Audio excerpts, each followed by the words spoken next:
Hello. If you're thinking about learning a programming language, or maybe you've been programming in some other languages and you want to learn a new programming language, then this video is for you. If you're thinking about learning a new programming language, or you've never programmed before and you want to venture into programming and you're looking for a programming language to learn, then you should learn Python. Why should you learn Python? I'll give you 2 reasons why you should learn Python. Number 1 is that it is beginner friendly. 2, it is versatile, which means that you can do a whole lot of things, including web development, data analysis, AI with Python. And then finally, there's a huge demand for Python developers all over the world. So in this series, we are going to start from installing Python all the way to advanced concepts such as web development and so on and so forth. So get yourself ready as we delve into the world of Python programming. So the first thing we're going to do is that we're going to download and install Python in our device. And to do that, we'll have to open up our browser. And as you can see, my browser is already open. So I'm going to go to the address bar and type python.org and hit enter. This will open the official website of Python. So this is the official website of Python, and we'll head straight to the downloads. You're going to see download for Windows. This is because I'm using a Windows device.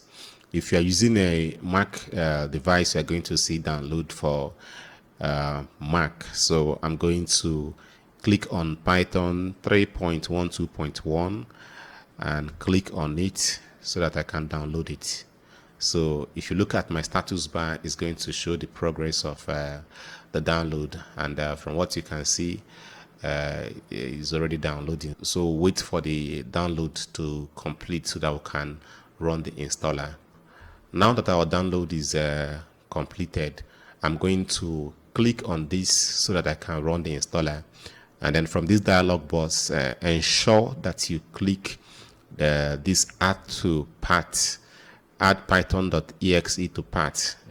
This will ensure that your Python runs from the terminal. Then I'll now click install now, and then wait for the installation to complete.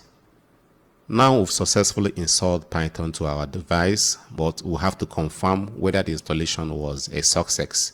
So I'm going to close this dialog box and go to the start menu and type command prompt, and then open the app so I can be able to access the command prompt or the terminal. Then I'll type Python and hit enter. So from what we can see here, we can see Python 3.12.1. So this shows that Python was successfully installed in our device. If you're not seeing this kind of message, the Python version and so on, and release date, it means that you did not install Python, or it was not successfully installed in your device. So this is what we call the REPL. This is what we call the interactive prompt. So you are going to see 3 arrows, and here you can type whatever, and then it will be executed immediately. For instance, if I type 5 plus 1 and hit enter, it's going to show me 6. So this is the interactive prompt, or what we call the interactive session.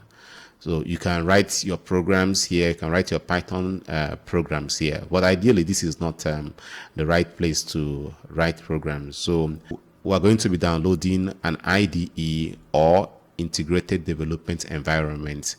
And for the sake of this course, we're going to be using the Visual Studio Code. So I'm going to go to the browser and type Visual Studio Code and hit enter. And then from the search result here, I'll click on this first result, which is Visual Studio Code, and click on it. And then I'm going to click on download for Windows. If you're using a different operating system, you download the one that matches your operating system. So I'm going to click on this, and then have it downloaded. So you can see the progress here. So wait for the download to complete so that we can install it in our device. So right now the download is over. So I'm going to install the Visual Studio Code. So I can click on this to initiate the setup. I'll accept the terms of the agreement and click next, and then click next again, and then click next. I can also click next and say install, and wait for the setup process to complete. Okay, so now that the setup is complete, I can click finish, and because this option is checked, it's going to launch the Visual Studio Code. So now that we've successfully installed Visual Studio Code, so what we're going to do is that we're going to go to this extensions tab here and click on it, and then you can type Python here in order for you to install the Python extension. So it's going to search through the marketplace, and then I've been using this device for some time, so the Python extension has already been installed in my device. But in case it is not installed on your device, you can, just like you can see install here, you see an install button here. So when you click on the install button, you'll be able to install the Python extension into your device. So now we're going to be writing our first program, and what we'll do is that we'll go to the file here and click new file, and then you can use the built-in or you can use the Python. So let me click on the Python here, and then you go to the same file menu and click save as. So you can decide to give it the name EX, and then you now put an extension. When I put .py, I'm actually indicating that this is a Python script. So I can now click save. So now we're going to write a simple program. You may not actually understand what it is, but it's just a very simple program. So let's say print,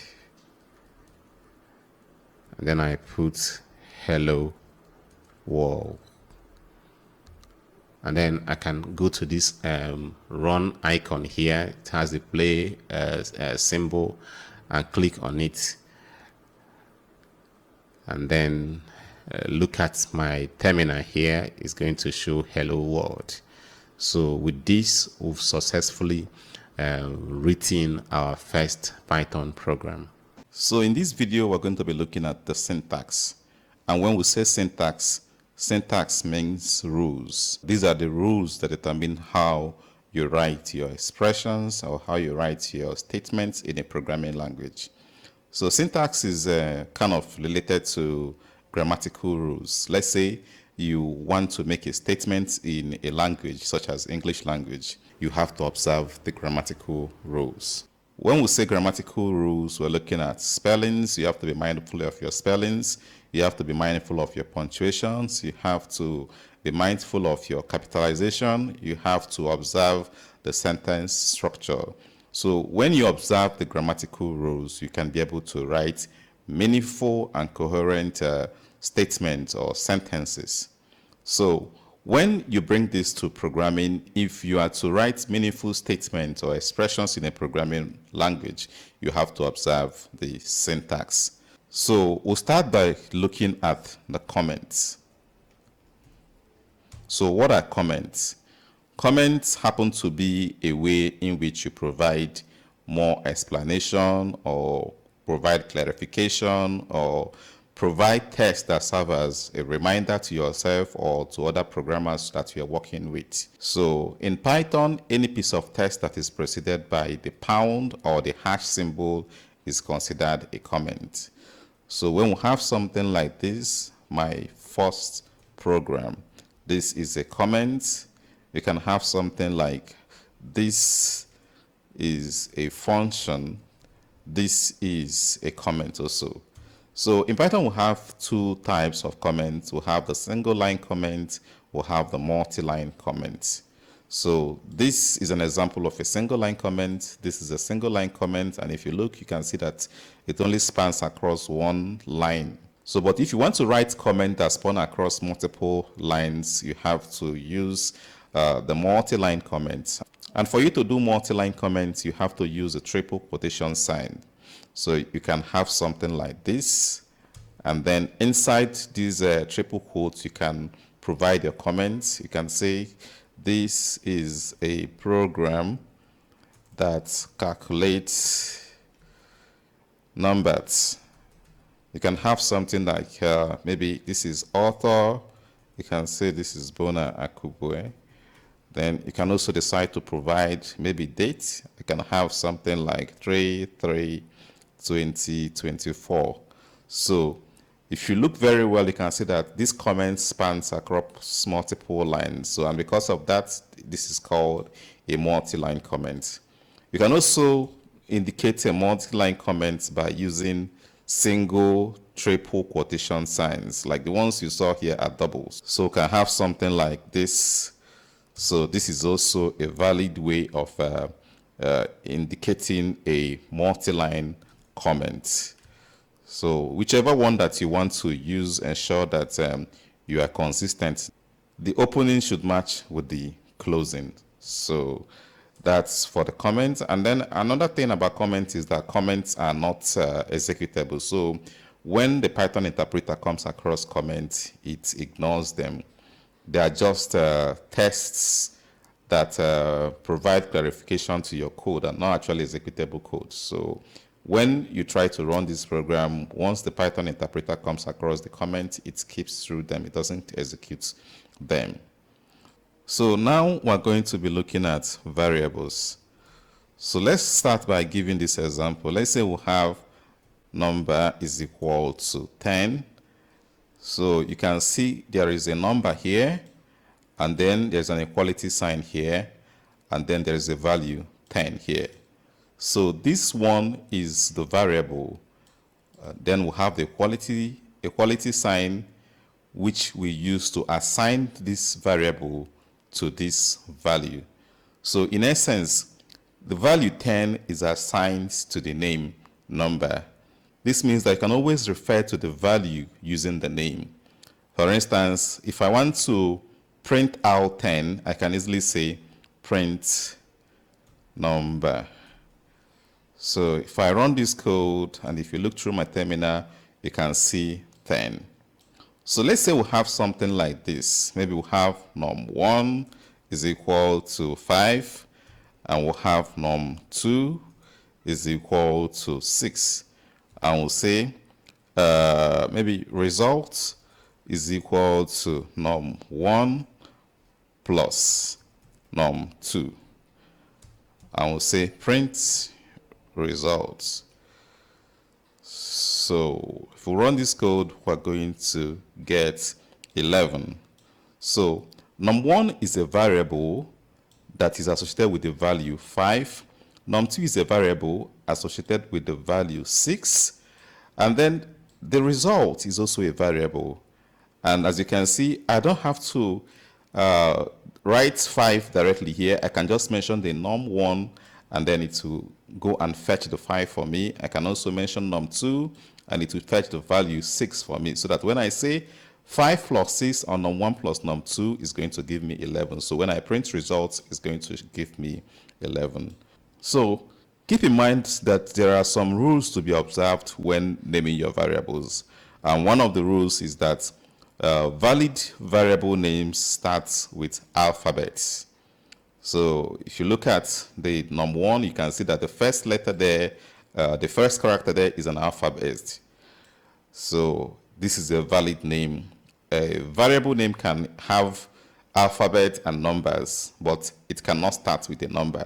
So if I have something like 1 here, this nullifies the validity of the names. So this means that I cannot start a variable name with a number. Also, I cannot use symbols as part of variable names. So when I have something like this is not a valid variable name because of the symbol. I cannot have something like this. I cannot have this. So these are invalid variable names. Also, I cannot use keywords or reserved words.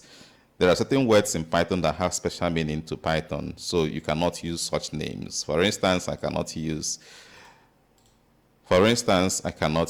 pass. This is a keyword. I cannot use if is a keyword. I cannot use yield.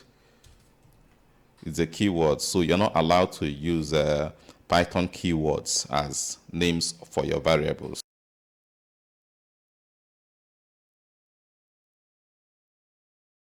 So data types is essentially a way in which data is categorized or grouped. So we have the numeric type, we'll have the Boolean type, we'll have the strings, and we'll have the collections or sequences. So let's start with the numeric type.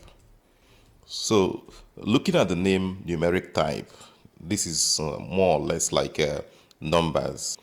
So basically have three types of data that fall into this category.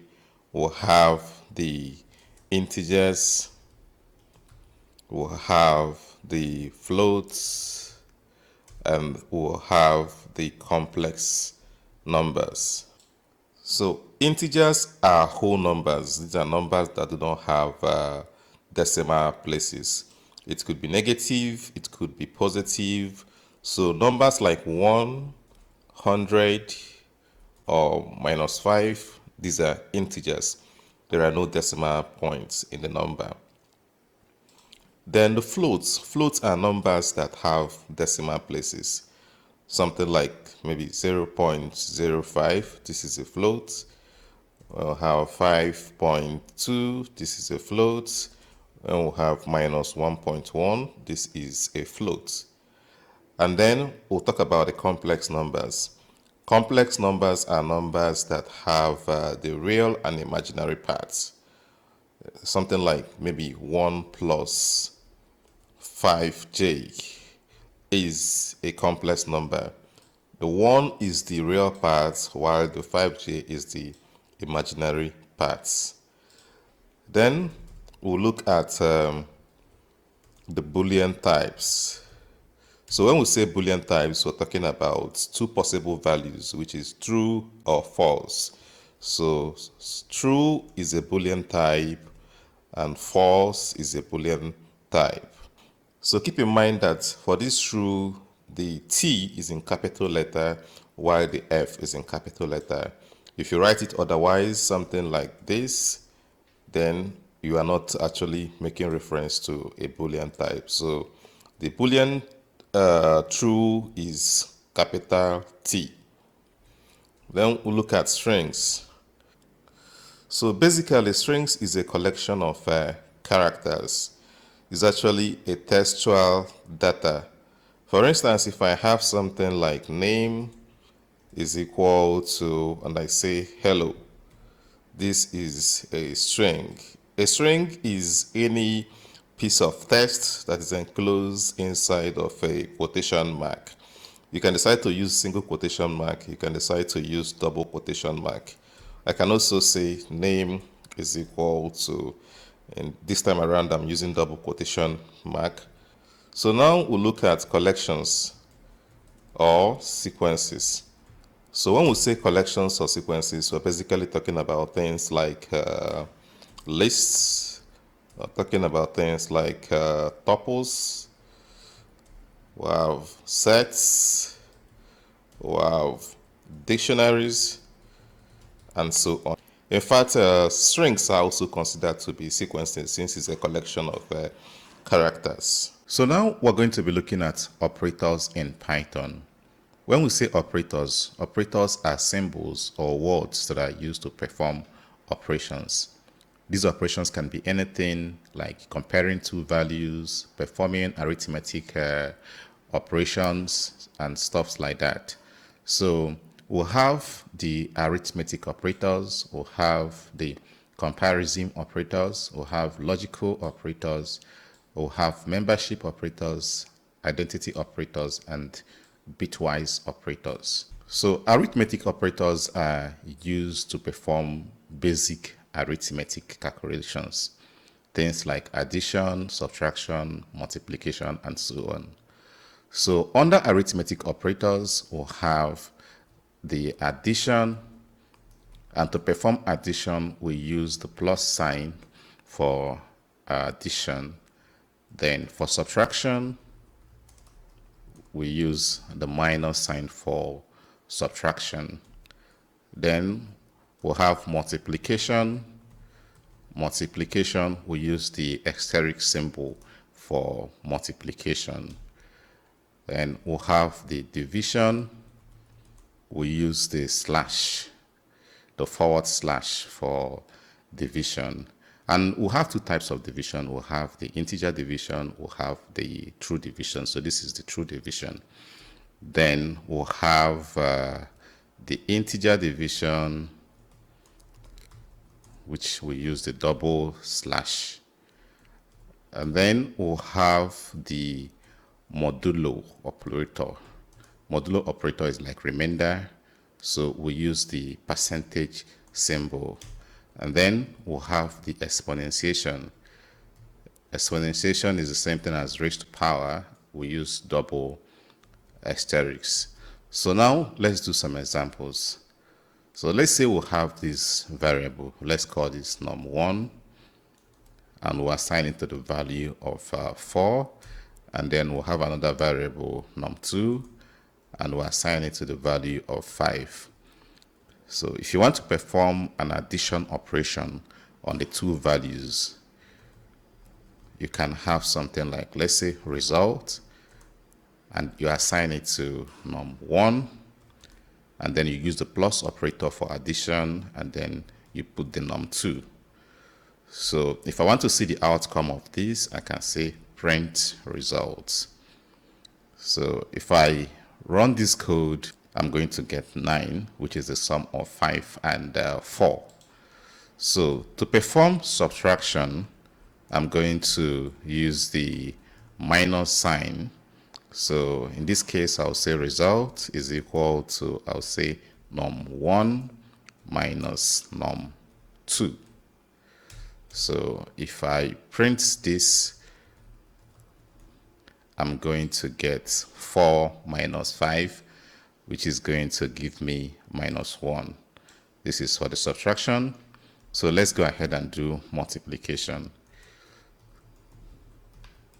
So we can say result is equal to, say, num1 multiplied by, that is the asterisk symbol, by num2. Then we can say print result. If we print the result, we're going to have 4 times 5, which is 20. Then we'll look at the division. So we can have something like, let's say, result is equal to num1, and then provide our slash and put num2. So we'll say print result. We're going to get 0.8. And there is something about this division. If you are using the true division, which is using this single forward slash, you are going to always get a float. So even if you are performing a perfect division where there is no decimal place, it's still going to give you the outcome with decimal points. So let's look at this. Let's say result is equal to, and we'll say 4 divided by 2. Normally this is supposed to give us 2. But because we're using true division, if we print this result, we're going to get 2.0. Now let's look at the integer division. So let's say integer division. So let's say we'll have result is equal to 4 divided by 2. If we print the result, it's going to give us an integer value, so which is 2. But there's a problem with this kind of division. Let's say we have 4 divided by 3, and then we'll run this code again. It's going to give us 1. So in integer division, it will perform the division and it will discard the floats. So it's going to only return to you the integer value and then remove the floats. So you should be very careful when you are using this integer division. Sometimes it might give you outcome that is not correct. Then we're going to look at the modulo. So modulo is a percentage sign. So let's say we have result is equal to, let's say 4, and we'll put the modulo operator and we'll put 2. Modulo is essentially the same thing as remainder. So when we have 4 divided by 2, what is the remainder? That is the outcome that modulo gives us. So if we print this result, we're going to have 0, because if 4 is divided by 2, it will give us 2 without a remainder. So, but what if I change this to 3 and run this code? Is going to give me 1, because 4 divided by 3 will give us 1, remainder 1. The remainder is what the modulo gives us. Now we'll look at the exponentiation. Exponentiation is something as raised to power. So when we have something like result is equal to, let's say 2 raised to power 2, that's exponentiation. So if we print the result, it's going to give us 2 raised to power 2, which is 4. If we change this one to 3, it's going to give us 2 raised to power 3, which is equal to 8. Now we're going to look at the comparison operators. Comparison operators are used to compare two values. Maybe you are trying to check whether this number is greater than the other one or this other one is less than the other one. So that is what comparison operators are used for. So we'll have the greater than, which we use the greater sign symbol, and then we'll have the less than,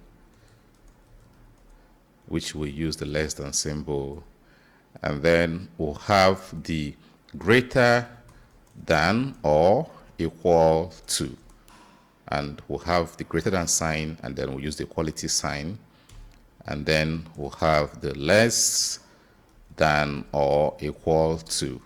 So we use the less than sign and then put the equality sign. Then we'll have the equality. The equality we use double equality sign. And then lastly, we have the not equality.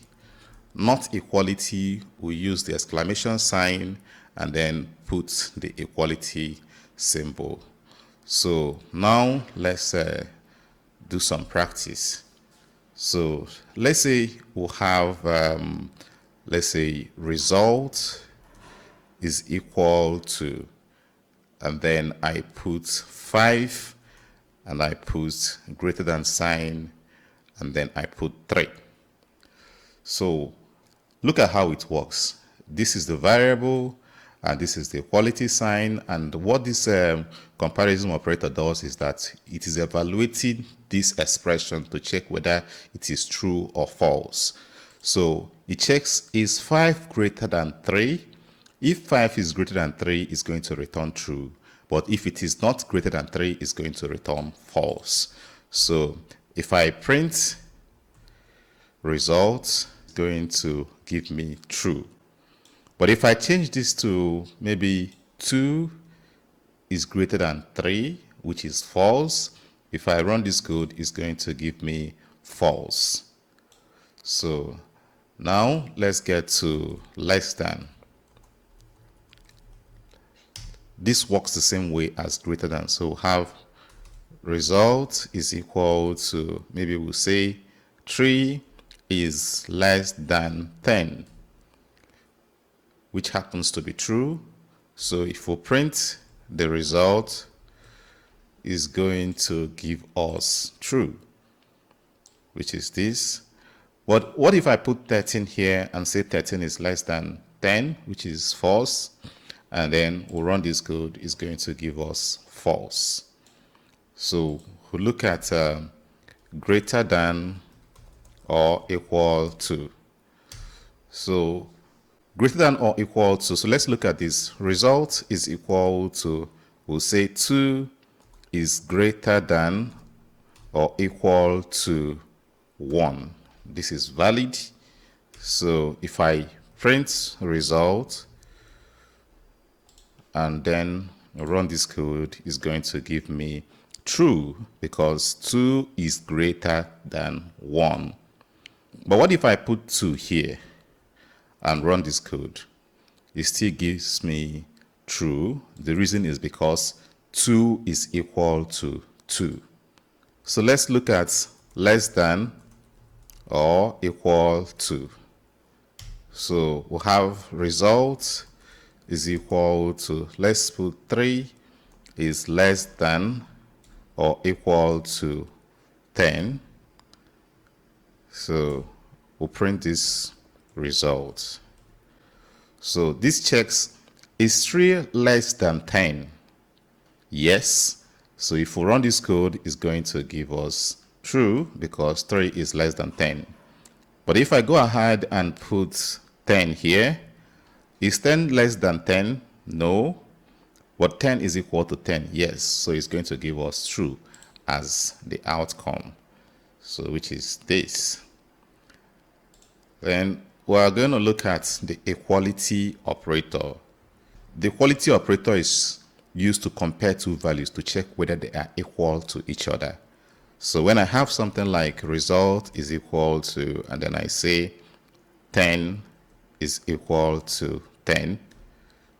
So keep in mind that when you're using equality, you use double equality sign. So this is an equality.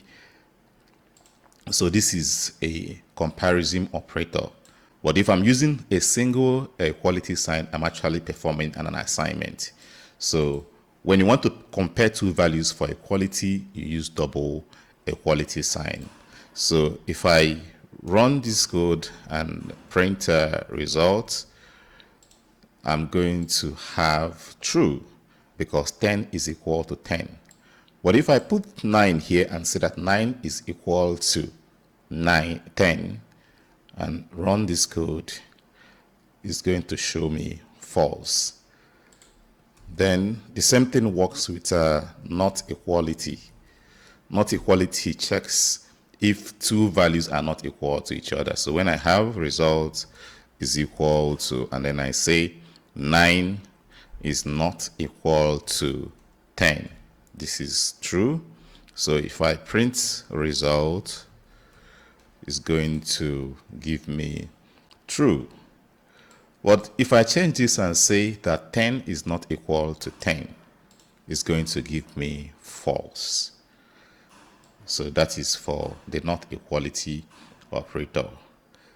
Then we'll look at the logical operators. So when we talk about logical operators are used to combine two expressions or two values together. You know, it works almost the same way as the truth table. When we're talking about logical operators, we'll have the AND operator, we'll have the OR operator, and then we'll have the NOT operators. So let's do some examples. So when we have something like result is equal to, and I put true and put the AND operator and put true. So what this does is that once you have the AND operator and then you have an expression that evaluates true at the left and you have an expression that evaluates true at the right, it's going to give you true. So in order for an expression to evaluate to true, it means that the both operands, the left and the right operands, have to evaluate to true. So if you have true and false, you're going to get a false. So let me print this result and see the outcome. So if I print this, it's going to give me true.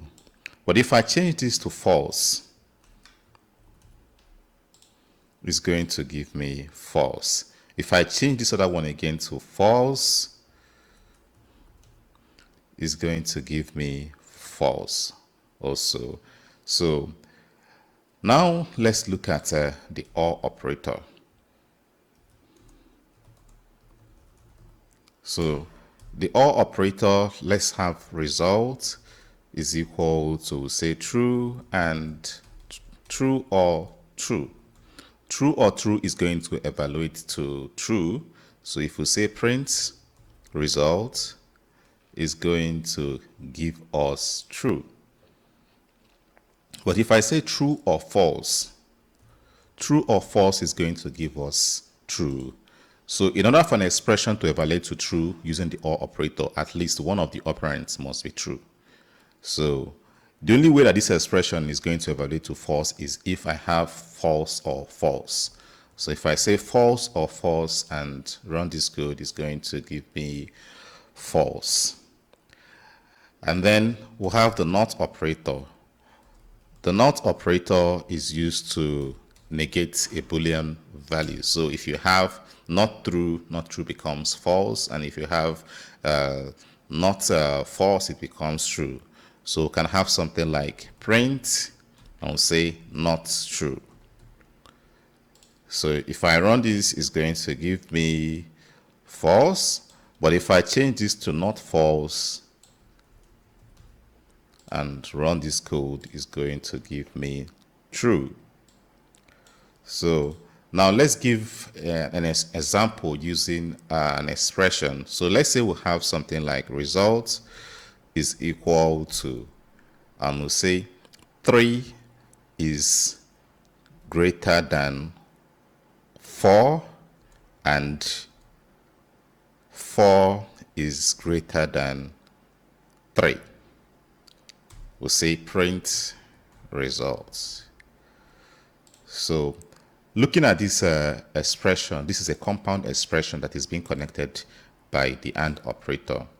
So this expression is going to evaluate false because 3 is not greater than 4. But this one is going to evaluate to true. So when we have false and true, we're going to get false. So if I run this code, I'm going to get false. But what if I say that 5 is greater than 4? Which means that this one is going to evaluate to true, this one is going to evaluate to true. So that if I run this code, it's going to give me true. So we can also do the same thing with the OR. If I put the OR operator here, it's still going to give me true because it is true. But what if I change this and say that 4 is greater than 13? So this one will evaluate to true, this one is going to evaluate to false. But because we have the OR here and we need at least one true to evaluate to true, if we run this code, we're going to get true.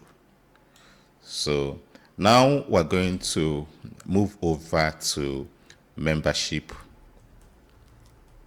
operator. Membership operator is a way of determining whether a particular item, a particular element is present in a sequence. So let's use a list to give an example. A list is actually a data structure whereby you have items that are enclosed inside of a square bracket separated by comma. So let's say we have this list, I'll call it numbers, and we'll put our square bracket and then we'll put 1, 2, 3, 4, 5. So these are the elements inside of this list. So assuming you want to find out if a particular number is present in the list, you can use the membership operators. We'll have two membership operators and they include the in and not in. So now let's demonstrate this. So let's say we have result is equal to, and then we'll say 3 in numbers. So this expression here is trying to check whether this value, whether this number is available in this list. If it's available in this list, it's going to return true. So if I print result and run this code, it's going to give me true because 3 is in the list. If I put 2 here and run it, it's still going to give me true because 2 is in the list. But if I change this to 6 and run this code, it's going to give me false because there is no 6 in the list. So the in works the same way as the not in. So what I need to do is to change it and say not in. So it's just the opposite of the in. So when it says 6 not in numbers, this is true because 6 is not in the list. So if we run this code, it's going to give us true. But what if we change this to 1 and say 1 not in numbers? Of course, 1 is inside the list. So if we run this code, it's going to give us false. Let's look at identity operators. So identity operators are used to check whether two values are exactly the same thing. And we'll have two identity operators. So we'll have the is operator and we'll have the is not operator. So let's look at an example. So let's say we'll have num1 is equal to 5 and then I have num2 is equal to 6. If we say something like result is equal to, and we say num1 is num2, of course num1 and num2 are not equal to each other. They are not the same thing. So if we print result, is going to give us false. But if we say is not is going to give us true. But keep in mind that identity operators are quite different from the comparison operator of equality or not equality. So now we're going to be looking at bitwise operators. Bitwise operators are operators that are used to perform operations at the binary level. So we'll have the bitwise, and the symbol is the pipe symbol. We'll have the bitwise OR, which has the AND symbol. Then we'll have the bitwise XOR, which uses the caret symbol. Then we'll have the bitwise left shift. So this is the symbol for it. So we have the bitwise left shift, and this is the symbol for the bitwise left shift. Then we'll have the bitwise right shift. And then finally we'll have the bitwise not. And this is the symbol. So now we're going to be starting with the bitwise AND.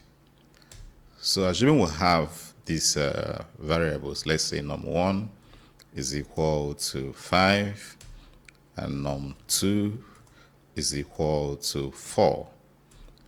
And we'll perform a bitwise AND operation on the two numbers.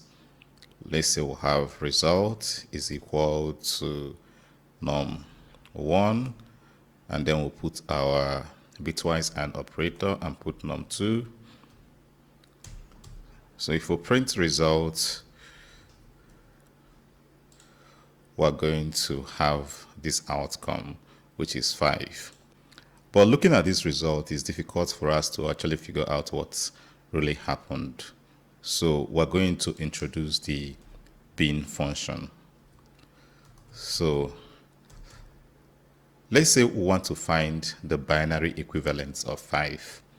We can actually do that by using the bin to convert 5 to the binary equivalent. So we can have something like print, and we'll say bin. The bin or bin is for binary conversion, we'll put 5. So if we run this code, we're going to have 0b to indicate that it's a binary number and 101. So this means that 101 is the same thing as, this means that 5 is the same thing as 101 in binary. So if we are to convert 4 to binary, we'll replace this 5 with 4 and then run it again. Then this is the binary equivalent of 4. So we can have this as 100. So now we're going to perform the bitwise operation, but this time around we are going to convert the results to the binary equivalent. So now I'm going to print out the outcome of the bitwise AND operation. So I'm going to remove this print, and then I can have print, and then I use the bin function, and then I provide results. So that if I run this code, it's going to give me 101. This is the same thing as 5. So look at how the bitwise AND operator works.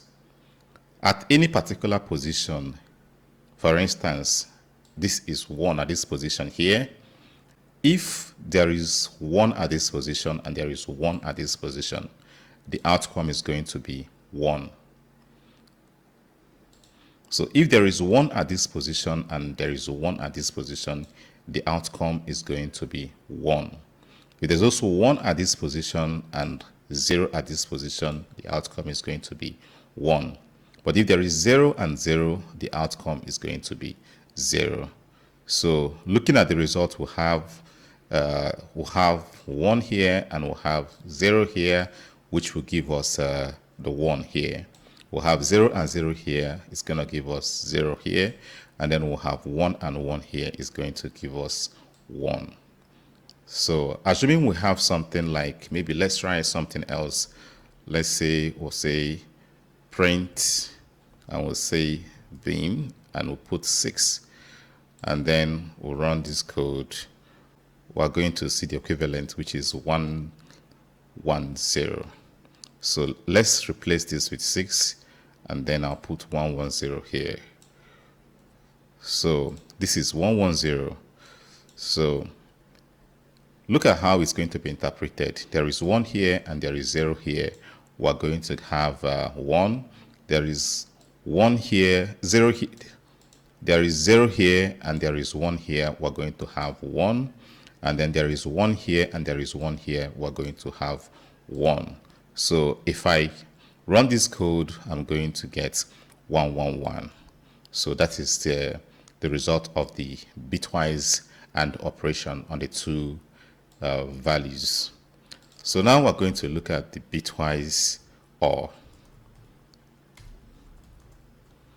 So now we're going to look at the bitwise OR. So in this case, we're going to have results is equal to, we'll say, num1, and then we use the bitwise OR operator and then provide num2. So if we run this code,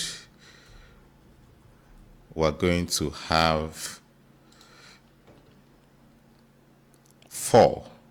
So I can convert this to a binary and then close this parenthesis here, so that if I run this, I'm going to get 100. So look at how it works in the case of the OR. You are required to have 1 at the same position in both operands for you to be able to get 1.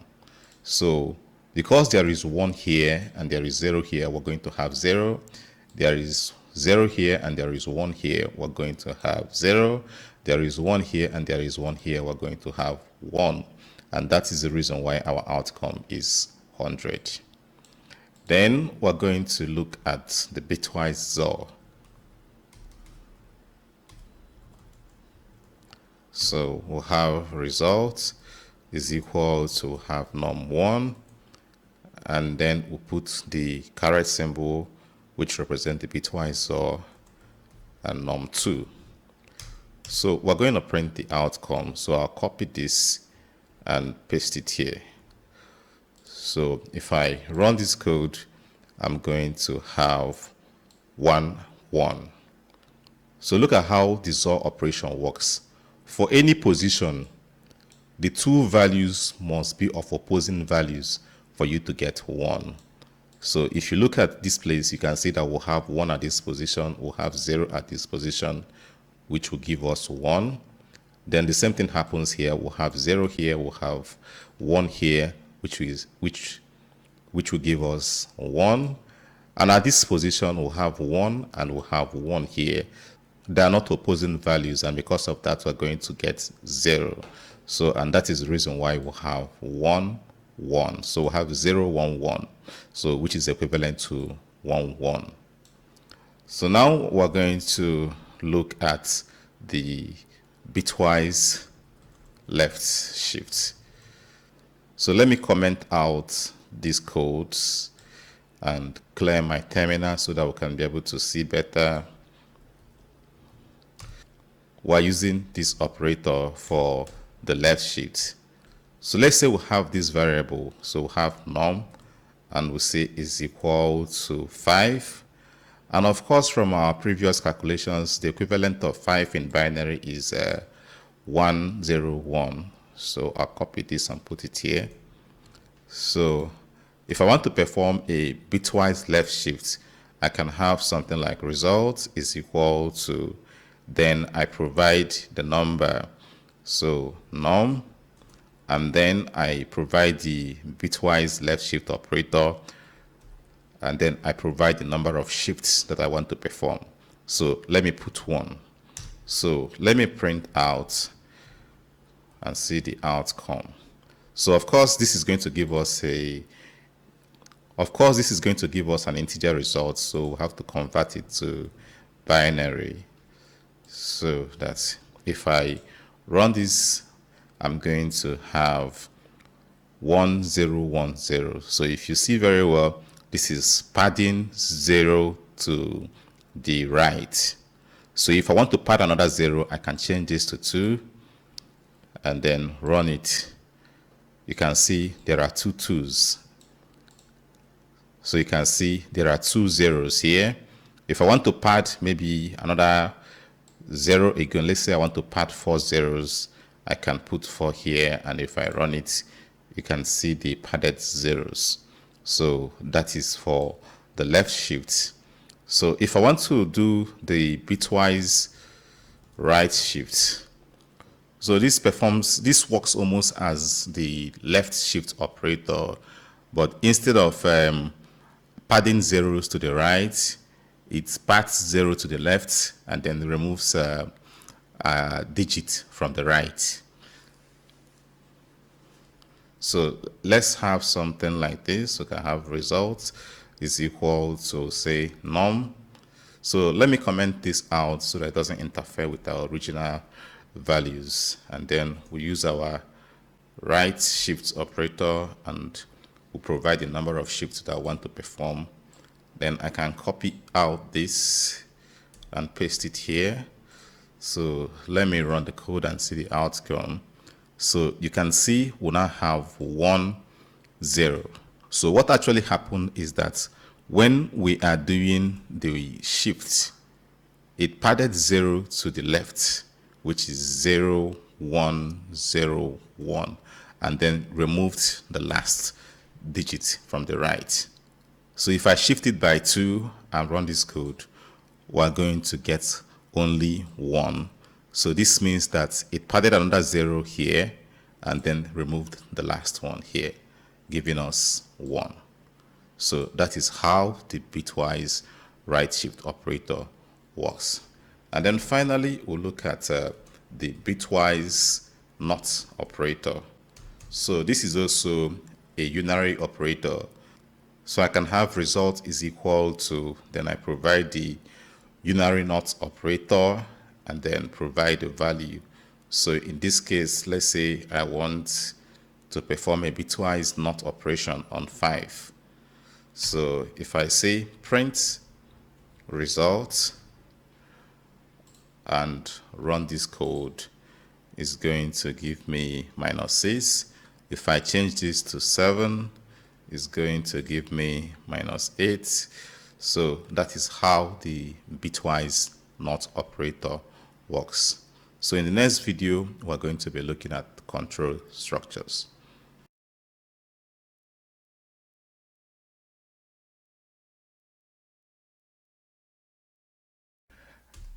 So when we talk about control structures or control statement, we're talking about techniques that allows us to alter the flow of execution of programs. So let's look at this example. If I say print and I say hello, maybe this one is hello 1, and then I say print and I say hello 2. If I run this code, I'm going to get hello 1 and hello 2. This means that this line of code is executed first, followed by this.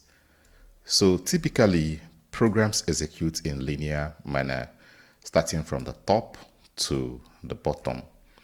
But with control structures, you can actually alter the flow of execution in such a way that you might make this particular line to execute before this line. You might even make this line to execute as many times as you want, maybe once, twice, as many times that you want.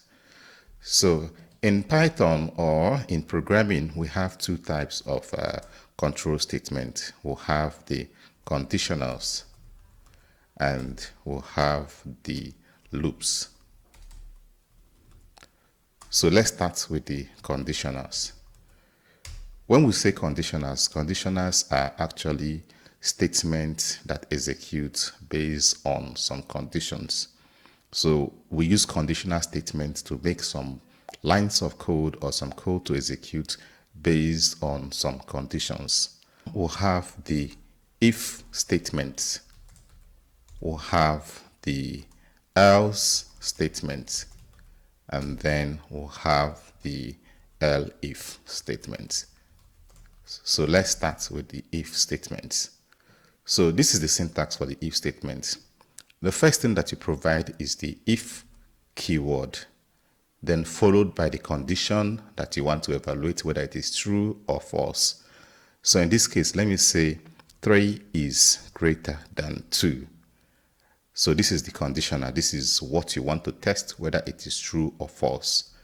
Then the next thing you do is to put a colon. So after the colon, then you can now put the code that you want to execute. Maybe I can say print hello. And if you can see, this print hello is indented. The syntax is that you have the if statement and then the lines of code that you want to execute if this condition is true should be indented. I'm going to comment this out and then run this code. If I run this code, I'm going to see hello. And the reason why hello is printed is because 3 is greater than 2, which means that this condition is true. But if I'm to change this, if I change this to 4 and I run this code, nothing happens. And the reason is because this condition is not true. So what if I want to determine whether a number is an even number? I can have a variable num and assign it to the value of 2. Then I can use my if statement. I can say if, and then I say num, and then I produce, and then I use the modulo operator and then put 2 is equal to 0. And then I put my colon, and then I have print. This is an even number. So if I run this code, it's going to show me this is an even number. But if I change this num to 3 and I run this code, it's going to do nothing. So the question becomes, how do I make this program more dynamic so that if the number is not an even number, you should be able to tell me that it is not an even number or say it is an odd number. So to handle this scenario, I'm going to use the else statement. So I'm going to put the else statement. It should be on the same line with the if statement. So I'll say else, and then I put a colon, and then I can now provide the statement to be executed if this condition is not true. So I can say print this is an odd number. So if I run this code, it's going to show me this is an odd number. If I change this to 4 and run the code again, it's going to show me that this is an even number.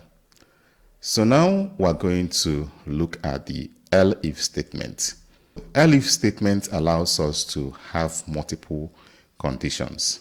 So to demonstrate this, we're going to write a program that determines whether a number is divisible by 2, 3, 4, and 5. So we can have something like num is equal to, maybe for now, we can assign it to the value of 2. Then we can have something like if num, and then we use the modulo operator and put 2 is equal to 0. Then we can say print maybe divisible by 2. Then we can have multiple conditions, and that is where we'll be needing the elif. The elif is the same thing as else if in some programming languages. So we can have something like this, elif, and then we'll provide the condition that we want to evaluate. So we can say elif num modulo, elif num modulo, and then we'll put 3 is equal to 0, and then we'll say print, we can say divisible by 3. Then we can have as many elif as we want to. Maybe we can have something like elif num, we'll provide the modulo operator and put 5 is equal to 0. Then we can say print divisible by 5. So now let's run the program, but first I'll clear my terminal. So if I run this program, it's going to tell me is divisible by 2. If I change this to 3 and run this program, it's going to show me divisible by 3. If I change it to 4, it's still going to show me divisible by 2. Then I can change it to 5 and then run it again. It's going to show me divisible by 5. Then what if I change this to 7 and run this program? Nothing happens. And the reason is because the condition is not met here. The condition is not met here. The condition is also not met here. So now we're going to use the else statement as a fallback option. So we can have else, and then provide a column, and then we can write something like print. I can say not divisible by 2, 3, and 5. So that if I run this code, it's going to tell me not divisible by 2, 3, and 5. So if I change this to 11, it's still going to give me the same output.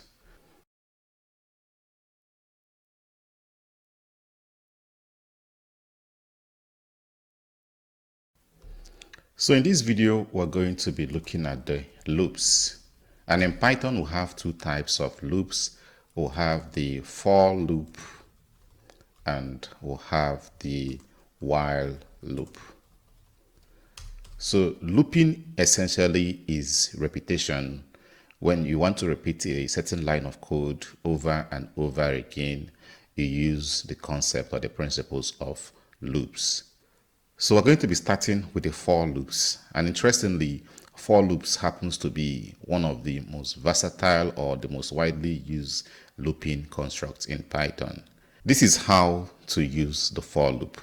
The first thing you do is to provide the for keyword followed by a variable. So we can say num, and then we use the in keyword, and then we provide a sequence. Let's say we want to loop through a list of numbers. So I can have a list of numbers, maybe 1, 2, 3, 4, and 5. And then you provide a colon. Under it, you can now provide the codes or the lines of codes that you want to loop. So I can have something like print, and then I will say no. So essentially what this program does is that it's going to loop through the numbers in this list. So this is what the program does. It's going to loop through the numbers in this list. So as it is looping the numbers, it's going to be assigning it to this variable num. So during the first loop, it's going to assign num to 1. In the second loop, it's going to assign it to 2. In the third loop, it's going to assign it to 3, 4, and then in the last loop, it's going to assign it to 5. So if I run this code, it's going to give me 1, 2, 3, 4, and 5. So now I'm going to remove this statement and replace it with print. Maybe I'll say hello. If I run this code, it's going to print for me hello 5 times. So now we're going to be looking at a very popular function that is widely used with the for loop, and this function is known as the range function. Look at how it works. The range function allows us to generate a range of numbers. So let's look at this example. I'll say for, let's say num in range, and then I provide 5. So I say print num. If I run this code, it's going to show me 0 to 4. So when you use the range function and you provide a number inside the parentheses, what you're telling Python is to generate a list of numbers starting from 0 all the way to that number, but not including the number. So if you look at the outcome, you can see that it started from 0 and ended at 4. If I change this to 6 and run this code again, it's going to generate for me from 0 to 5, but not including 6. So, but what if I want to generate a list of numbers starting from 1? I can do that by indicating the start position. And to do that, I'm going to provide 1 here and then put a comma. So what this does is that it's going to generate a list of numbers for me starting from 1 all the way to 6, but not including 6. So if I clear this terminal and run this code, I'm going to have 1, 2, 3, 4, and 5. So what if I want to start from 3? I can change the start value here to 3, so that if I run this code, it's going to give me 3, 4, 5. Then another important concept about the range function is that you can actually perform an increment. Instead of having your numbers 1, 2, 3, 4, 5, you can actually skip some numbers. Maybe you want to generate a list of even numbers. So for us to do that, we're going to put the third argument, which represents the step. So let's say I want to generate the list of even numbers from 1 to 10. So I can start by indicating the start position to be 2, and I want it to stop at 10. So because I want it to stop at 10, I have to make this to be 11, and then I will now put the step, which is 2. So that if I run this code, it's going to give me 2, 4, 6, 8, and 10. So if I want to skip more than one number, I can change this to 3. If I change it to 3 and then run this code, it's going to give me 258. So instead of skipping one number, it's skipping two numbers. So that is how the range function works. So if you have to use the for loop, you have the choice of either using a list or you can use the built-in range function. So it depends on you. You know what you want to achieve. Any of them can serve. So apart from looping through numbers, you can actually use the for loop to loop through any collections. Let's say I want to loop through a list of strings. Let's say I have colors, and then I have something like orange, then I have red, I have blue, then I have green. So with the for loop, I can actually loop through the items of this list. And for me to do that, I'll say maybe for color in colors. Then I can have something like print color. So I'll clear the terminal. So if I run this code, I'm going to have the colors: orange, red, blue, and green. So the for loop is a very powerful looping construct that allows you to loop through any type of collection, whether it is a list, a tuple, a dictionary.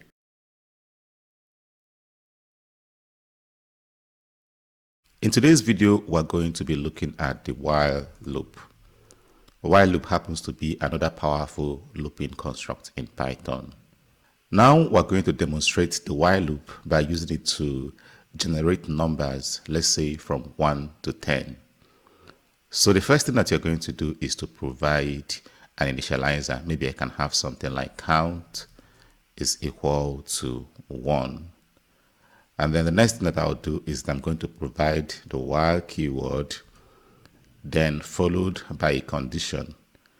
Maybe I can have something like count is less than or equal to 10. Then I provide a colon. And then inside the while loop, I'm going to have print count. And then I'm going to increment the count by 1. So I can have count plus equal to 1. So this is the same thing as saying count is equal to count plus 1. So if I run this code, I'm going to have numbers from 1 to 10. Let's say I have a list. Let's call this list numbers. And we'll have values like 1, 2, 3, 4, and 5. So I want to use the while loop to loop through the items in the list. So the first thing I'm going to do is that I'm going to provide an initializer. So in this case, I'm going to say that count is equal to 0. What I want to do is that I want to print out the items in the list numbers, but I'm going to access those items using their indices. And that is why I'm initializing count to be equal to 0. So the next thing I'm going to do is that I'm going to determine the length of the list. So I'm going to use the len method to determine the length of the list. So I can say that length is equal to, then I'll say len, and I say numbers. This is going to determine for me the number of items that are contained in the list. So afterwards, the next thing I'm going to do is that I'm going to provide the while keyword and then provide a condition. I can say count is less than length. And then I provide my colon. I'm going to say print, and then I provide the list, which is numbers. And then I use the slicing operator to provide the index of the item that I want to print. And in this case, I'm going to say count. So now I'm going to increment the count. So I'm going to say count plus equal to 1. So I'm going to clear my terminal, and then if I run this code, it's going to give me the items in the list, which is 1, 2, 5. Like I said earlier, the while loop is a very powerful looping construct. Now we're going to use the while loop to generate list of even numbers and odd numbers. So we're going to start by providing our initializer. Maybe I can have count to be equal to, let's put it 0. Then I can have while count is less than or equal to 10.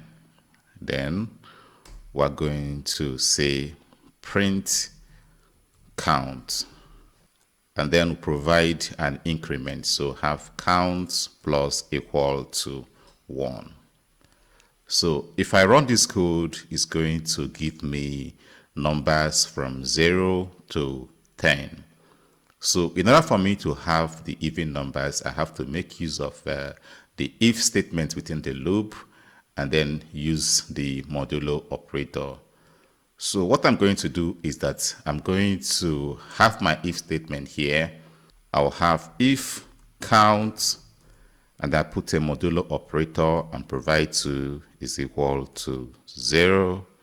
Then I can say print count. So I'm going to clear this terminal to see the outcome.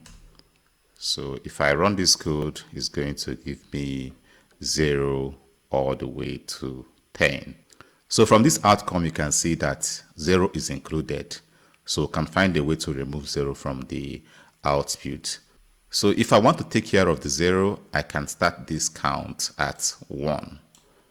So that if I run the program, it's going to give me 2, 4, 6, 8, and 10. So assuming we want to get the odd numbers, we're going to replace this 0 by 1.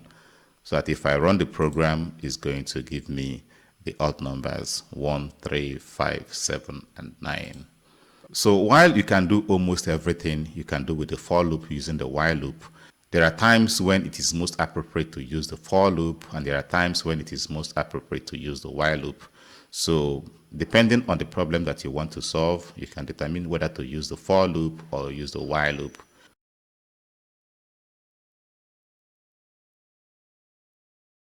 In today's video, we're going to be looking at lists in Python. So what actually is a list? A list is a collection of items that are separated by commas and enclosed inside of a square bracket. So in order to create a list, you need to have a square bracket, and then you enclose items inside of the square bracket. So I can have something like 1, 2, 3, 4, and 5. So this is a list of numbers, and this list contains 5 items. What if you want to create an empty list? So to create an empty list, all you need to do is to provide a pair of square brackets. So I can have something like nums is equal to, and then I put a square bracket or a pair of square brackets with nothing inside of it. So this is an empty list. The next thing that we're going to look at is how to access the items inside of a list.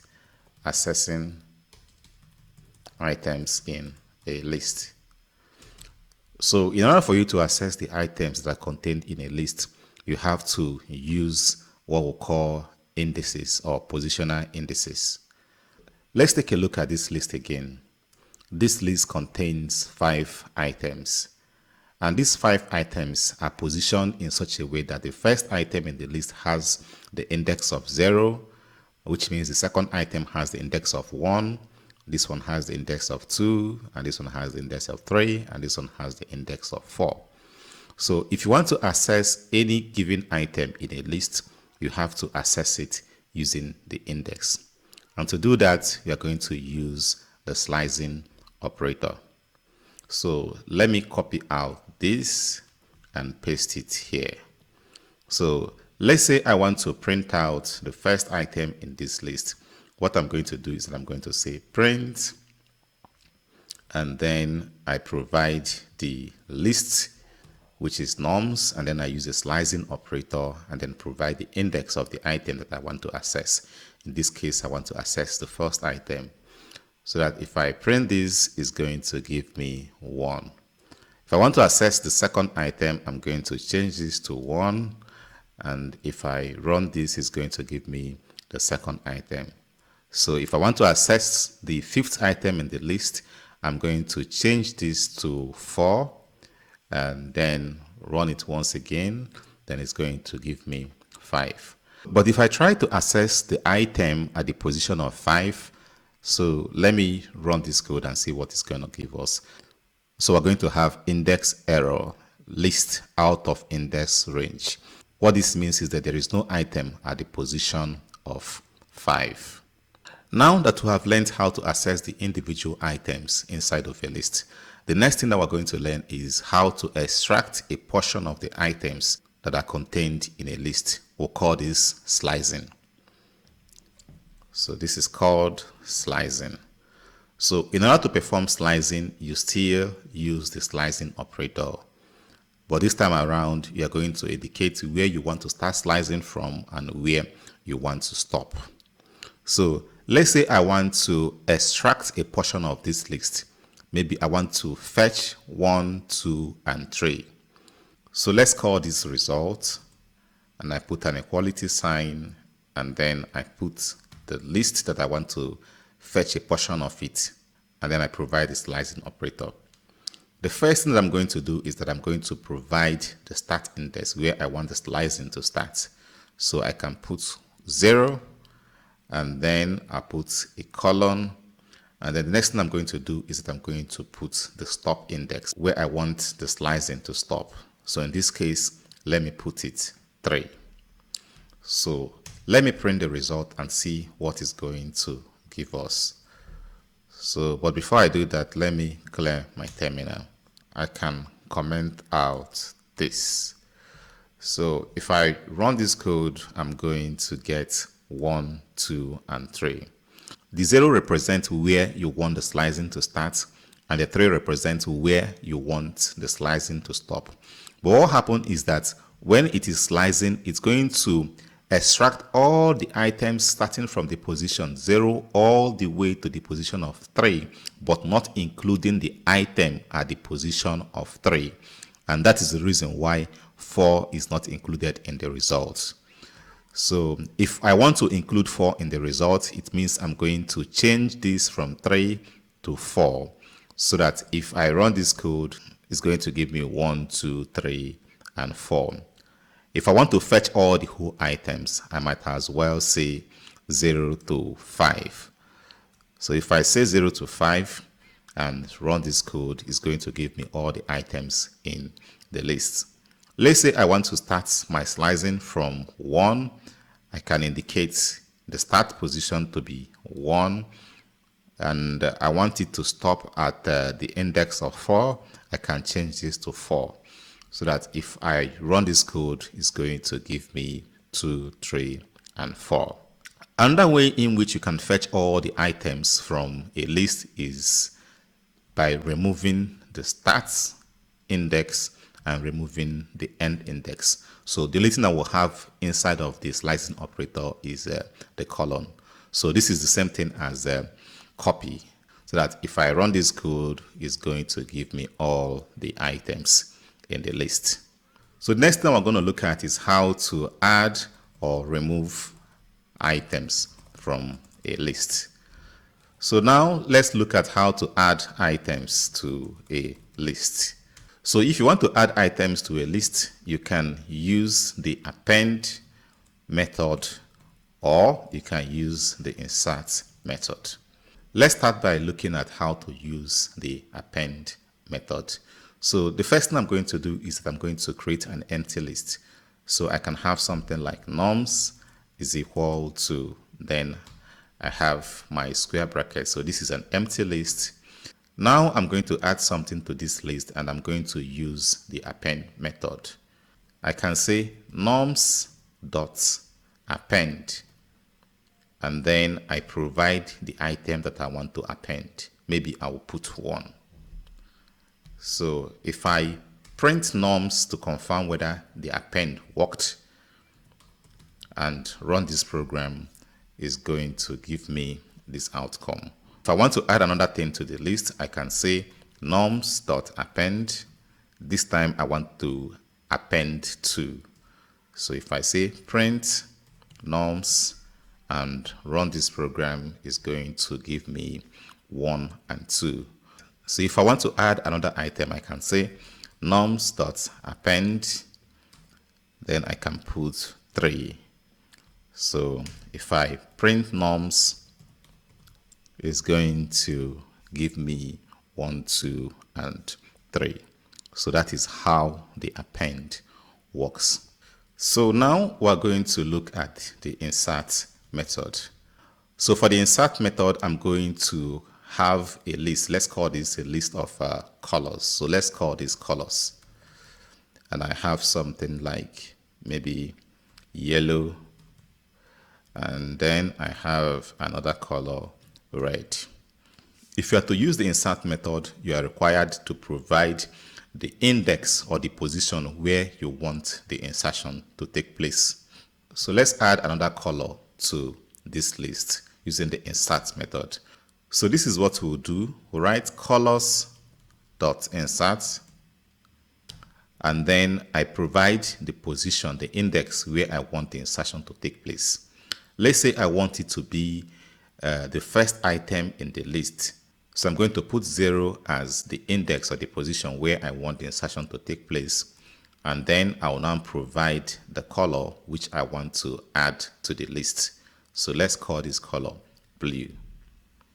So that if I print colors and run this code, it's going to give me blue, yellow, and red. And as you can see, blue happens to be the first item in the list. So let's say I want to make my insertion in between yellow and red.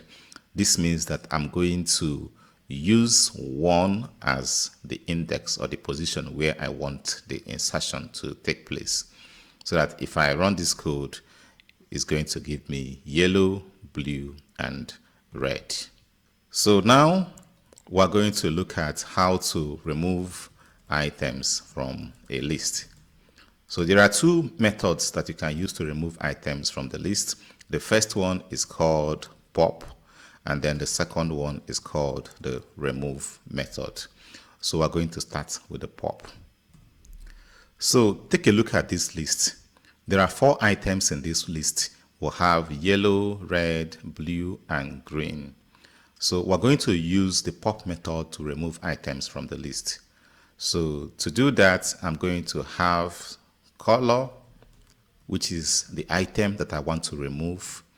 And then I put the equality sign, and then I say colors.pop.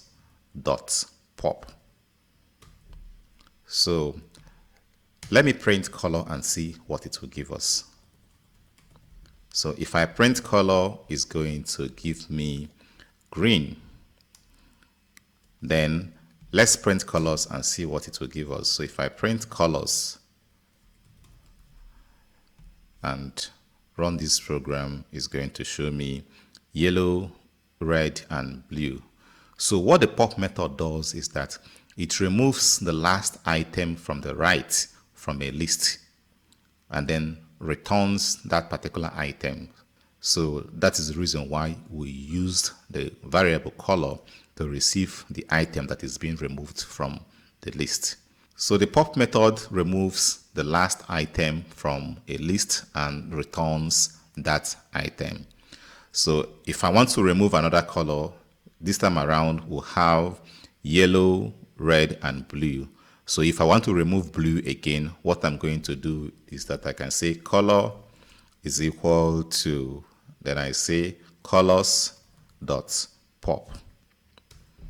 So if I print color and run this program, it's going to give me blue. Then if I print the colors, print colors and run the program, you can see that it's only yellow and red that is remaining. The blue has been removed. So another interesting thing about the pop method is that you can indicate the item or the position of the item that you want to remove from a list. Let's say I want to remove red from this list. So, and the position of this red is 1.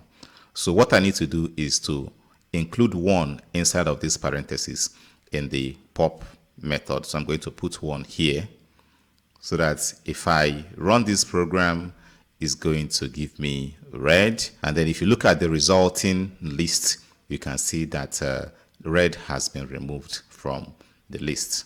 So now we're going to be looking at the remove method. An interesting thing about the remove method is that remove method allows you to specify the item that you want to remove from a list.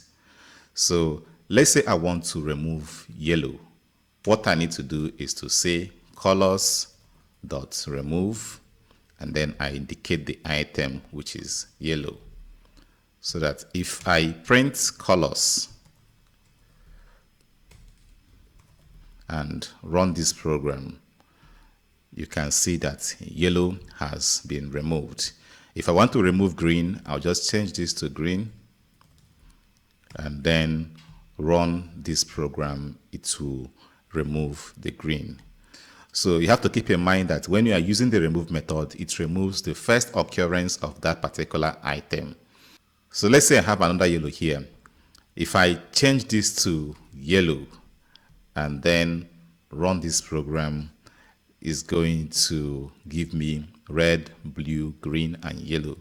This means that it removed the first yellow. And as you can see, the other yellow is still in the list. So whenever you are using the remove method, keep in mind that it only removes the first occurrence of that item in a list. Now we're going to look at how to iterate over a list. So list is a collection of items, and as such you can perform iterations on them. So you can use the for loop or while loop to loop through the items in a list. Let's have a list of colors again. Let's say we'll have colors is equal to, then I say yellow, I have green, I have, let's say, purple. Using the for loop, I can actually iterate or loop through the items in this list. So I can say something like for color in colors, and then provide the colon. I can say print color. If I run this program, it's going to print out all the items or all the colors contained in the list.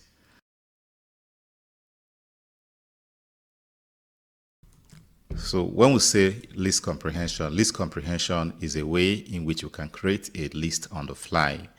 In other words, we can create a list using a single line of code.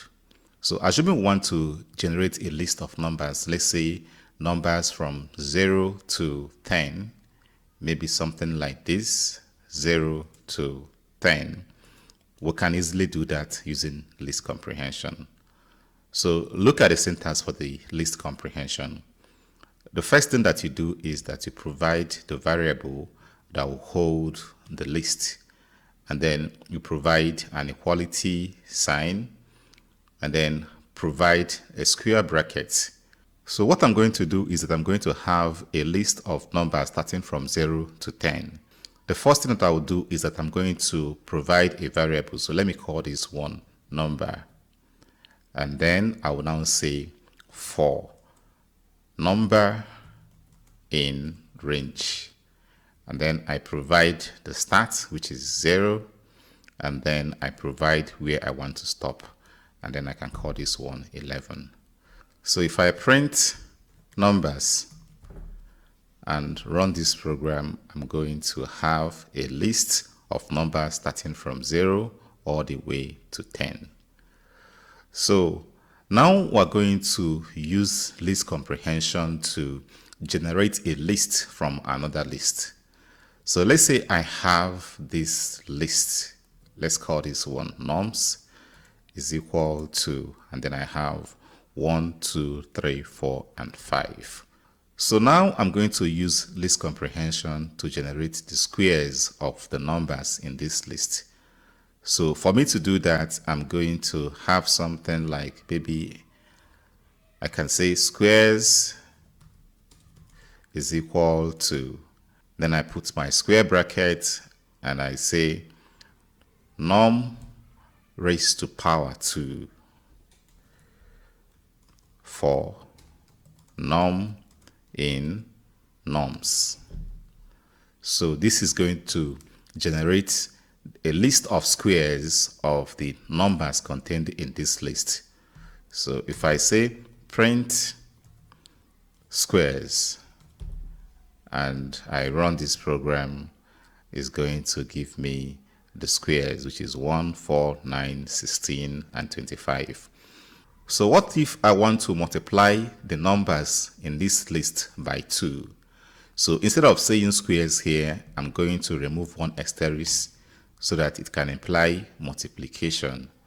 So if I now run this program, I'm going to have another list, and as you can see, the numbers that are in this list are exactly the same thing as the numbers in this list multiplied by 2. So now we're going to use list comprehension to generate a list of even numbers between 1 and 10. So we can start by saying nums is equal to, and then we can say num for num in range 11. So this is going to give us a list of numbers starting from 0 to 10. So if I say print nums and run this program, is going to give me this list. So, but what I'm interested in is the even numbers. So if I want to get the even numbers, I'm going to filter out the odd numbers. So I can say if num, and then I provide the modulo operator and provide 2 is equal to 0. So if I run this program now, it's going to give me only the even numbers. So in order for me to remove the 0 there, I can put 1 here inside of the range function, put the comma, and then if I run this code, it's going to eliminate the 0 for me. But what if I'm interested in the odd numbers? I can quickly change this 0 here to 1, so that if I run this code, it's going to give me the odd numbers. So list comprehension is a very powerful tool that enables us to create lists on the fly.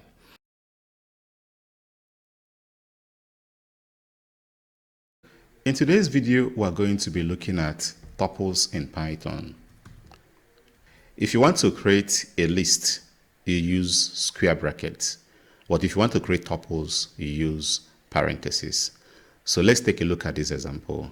So if I have nums is equal to, and I have 1, 2, 3, 4, and 5, this is a list. But if I want to create a tuple, what I will do is that I'm going to use parentheses instead of square brackets. So I'll have something like this, a parenthesis, then I can put the items that I want to be in the tuple. So this is a tuple and this is a list. Lists and tuples share almost the same characteristics, but there is one striking difference between a list and a tuple. Lists are mutable, which means that you can remove items from a list or make some in-place changes in a list. But tuples are immutable, which means that once you've defined a tuple, you cannot alter the tuple. If you want to create an empty tuple, there are 2 ways in which you can do so. First, let's say nums is equal to, and then you provide an empty pair of parentheses. So this is an empty tuple. You can also use the tuple function to create an empty tuple. You can have something like nums is equal to, then you put tuple, and then you put a parenthesis. So this also creates an empty tuple. If you want to create a tuple consisting of only one item, this is how you're going to do it. So we can have something like norms is equal to, then we'll put our parentheses. Let's say we want to have 1 as the only item in the tuple. So we'll put 1 inside the parentheses. And then we'll leave a trailing comma. This trailing comma indicates that this is a tuple consisting of only one item. So the next thing that we're going to do is that we're going to learn how to access items from a tuple. And like I said before, tuples and lists share almost the same characteristics, with the exception that tuples are immutable while lists are mutable. So if you want to access items from a tuple, you make use of the indices or the positional indices of the items that you want to access. So let's start by defining a tuple. Let's call this norms, and we'll put our parentheses and then provide the numbers. So we'll have a tuple consisting of 5 numbers. So if you want to access these items, you can access them using their positional indices. So if I want to print the first item in the tuple, I can say print, and then I provide the tuple, which is norms, and then I use a slicing operator and then indicate the position of the item that I want to access. In this case, 0. So that if I run this program, it's going to give me 1. If I want to fetch the second item in the list, I can change this to 1. So that if I run this program, it's going to give me 2. And if I want to fetch the last item, I can change this to 4 and then run the program again. So the outcome is 5. Just like the list, you can also extract or slice portions of items contained in a tuple. So let's give an example. Let's say I want to fetch 1, 2, and 3 from this tuple. I can easily do that using slicing. So let's say result is equal to, then I put the tuple and then provide a square bracket, then indicate the start position, in this case 0, and then the stop position, in this case 3. So that if I print the result and run this program, I'm going to have 1, 2, and 3. Also, you can iterate over a tuple.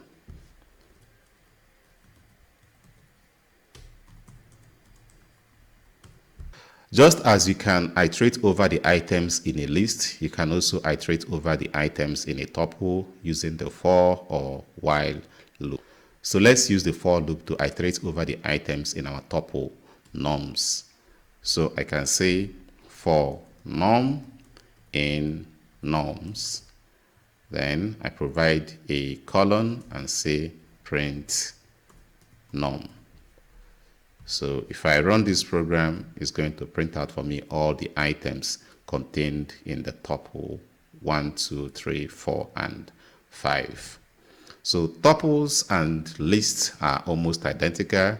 The only difference is that tuples are immutable while lists are mutable. In the next video, we're going to be looking at another powerful data structure in Python, which is dictionaries.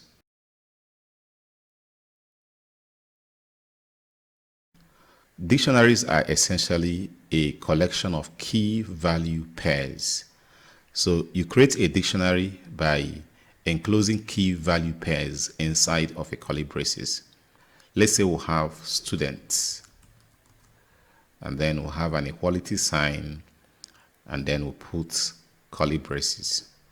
So let's say we'll have something like name, and then we'll put a colon. So this name represents the key, and after the colon, the next thing that follows the colon is the value. So I can call this value Kelvin. So This is a dictionary consisting of only one item, which is in form of key and value pair, or have the key as the name and the value as Kelvin.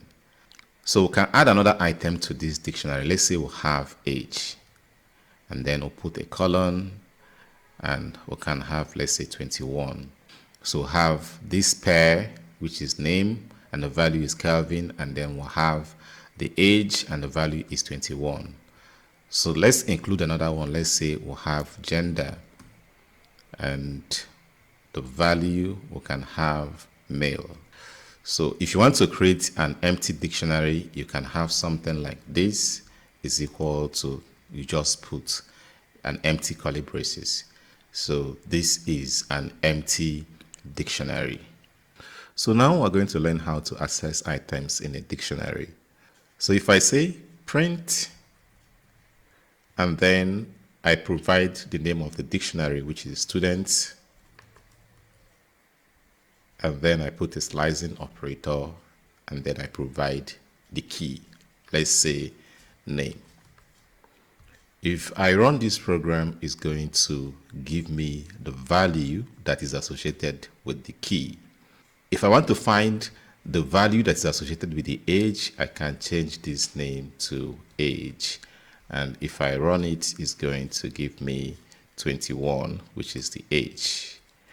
And then if I want to see the gender, I can change this to gender and then run the program.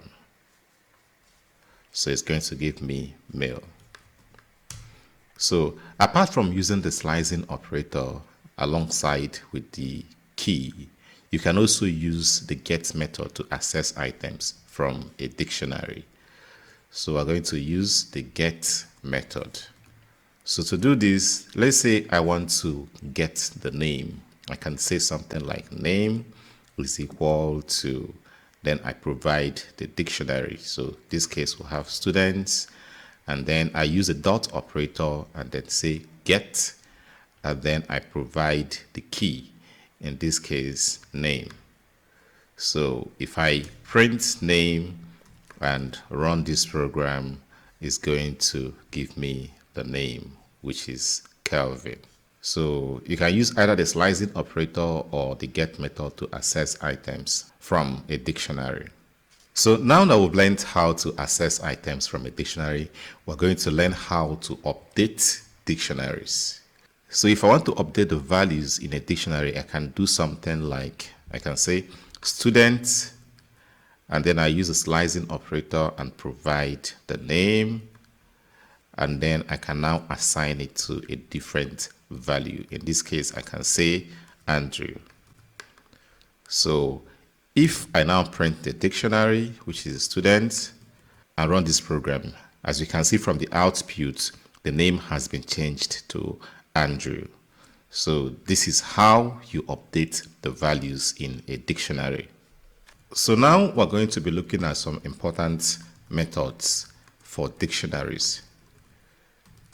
So let's start by defining a dictionary. So let's call this one fruits. And then I provide the curly braces. Maybe I can say apple. And then I provide a value, let's say 20. Then I can have grape. Then I can provide a value, let's say 12. Mango. And then I provide a value, let's call this one 22. So if I want to get all the keys that are contained in the dictionary, I'm going to make use of the keys method. So if I say print, and then I say fruits dot keys. So if I run this program, it's going to give me all the keys. In this case, we'll have apple, grape, and mango. If I want to get the values, I can change these keys to values, so that if I run this program, it's going to give me the values, which is 20, 12, and 22. Then if I want to have the key value pairs, I'm going to change this to items. so that if I run this program, it's going to give me the key value pairs. In this case, you can see apple 20, we have grape 12, we have mango, and 22. So now we're going to learn how to iterate or loop through the items in a dictionary. So we're going to use the for loop to loop through the items in this dictionary.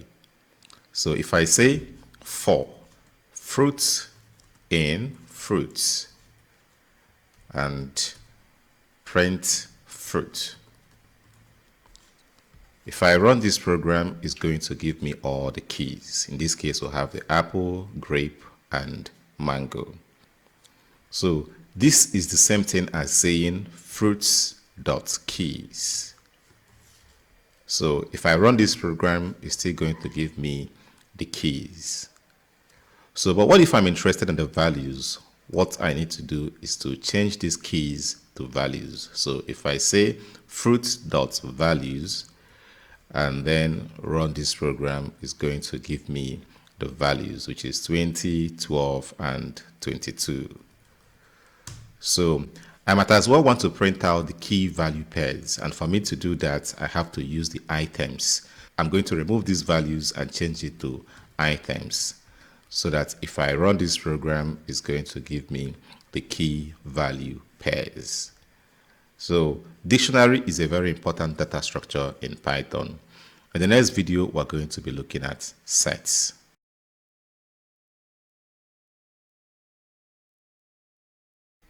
A set is basically a unique collection of items. So to create a set, what you need to do is to enclose items inside of a curly braces. So let's say we'll have norms, and we'll provide an equality sign, and now a pair of curly braces. We can now put our items. In this case, we'll put 1, 2, 3, 4, and 5. So this is a set. Like I said, a set is a collection of unique items. So let me go ahead and print these norms. So if I print these norms, it's going to give me 1, 2, 3, 4, 5. So, but what if I put 1 here and then run this program again? You can see it will still give me the same outcome. And the reason is because we already have 1 in this set, and since sets are a collection of unique items, if there are duplications, it's going to automatically remove those duplicates. So if you want to create an empty set, you need to use the set function. So we can say norms is equal to, and then I provide the set function and then put a parenthesis. So this is an empty set.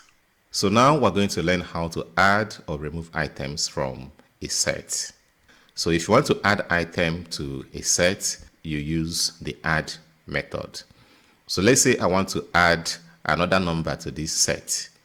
What I need to do is to say norms, and I put the dot operator and then use add. Then I can now indicate the item that I want to add. In this case, I want to add 6. So if I print norms and run this program, you can see that 6 has been added to my set. If I want to add another item, I can copy this and paste it here. Let's say I want to add 7. So if I run this program, you can see that it has added 7 for me. So now let me copy this code and paste it again. This time around, I'll leave it at 7. So if I run this program, it's still going to give me 1 to 7. This further demonstrates that list contains unique items. So because 7 is already existing in the set, so this method will not add additional 7 to the set. So now we're going to look at how to remove items from a set. So if you want to remove items from a set, you use the remove method. So let's say I want to remove 6 from our set.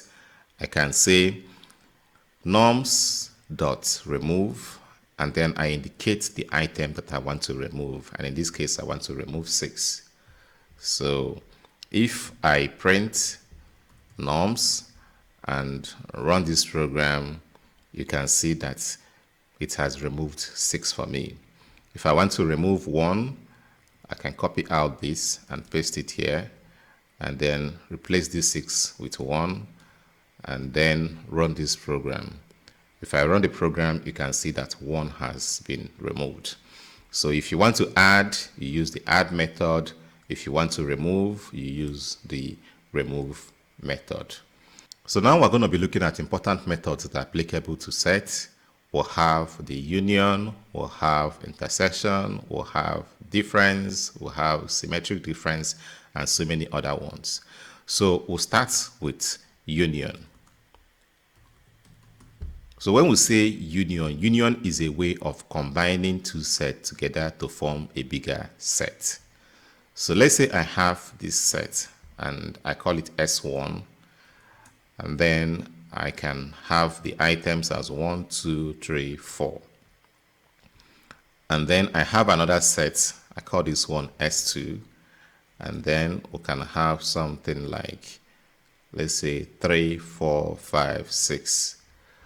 So for me to combine these two sets together, I'm going to perform a union operation on them. So for me to do that, I can have another set. Let's call this one S is equal to, then I will say S1 and then use a dot operator and say union. And then I say S2. So this is going to perform a union operation between this set and this set. So that if I print S and run this program, it's going to give me 1, 2, 3, 4, 5, 6. If you look at the output, you will see that it combined these two sets together, but at the same time, it also removed the duplicates. Another way of performing the union operation is using the pipe operator. Let me comment this out. So I can start by defining the set S is equal to, then I'll say S1, and then I provide the pipe operator, and then I put S2. So this is the same thing as union. If I print S and run this program, it's still going to give me the same outcome, which is this. So the next thing that we're going to do is that we're going to look at intersection. Intersection is finding out the commonalities between two sets. So intersection is trying to find out the items that occur in two sets. For instance, if you take a look at S1 and S2, you discover that these two sets share 3 and 4 in common. So if you want to find out the items that sets share in common, you use intersection. So let me comment out this and then create another set. Let's call the set S is equal to, then I can say S1 dot intersection, and then I put S2. So this is going to find out the intersection between set 1 and set 2. You can as well do S is equal to S2 dot intersection, and then you put S1. They will still give you the same outcome. So if I say print S and then run this program, it's going to give me the intersection, which is 3 and 4. So the next thing that we're going to do is that we're going to find out the difference between two sets. So if you want to find out the difference between two given sets, you use the difference method. So I'll still comment out this and then comment out this. So I can say S is equal to, then I can provide S1 and then put dot difference and then put S2. I can say print S. So if I print out the S, it's going to give me this outcome, which is 1 and 2. So what this basically means is that you are trying to find out what is in this set that is not available in this set. That is the difference. So if you look, you can see that there is 1 here, there is no 1 here, there is 2 here, there is no 2 here. So the difference between S1 and S2 is 1 and 2. So this is still the same thing as saying S is equal to, I can say S1 and then I use the minus operator and I say S2. So if I print S and then run this program, it's still going to give me 1 and 2. So, but keep in mind that there is a way the difference method works. If I say S2 minus S1 is going to give me a different outcome, which is 5 and 6. So S2 minus S1 is what is inside of S2 that is not in S1. And it is only 5 and 6 that is in S2 that is not in X1. So when you are doing your differences, you have to know where to position your left and the right operand. Wrong positioning might give you a wrong output.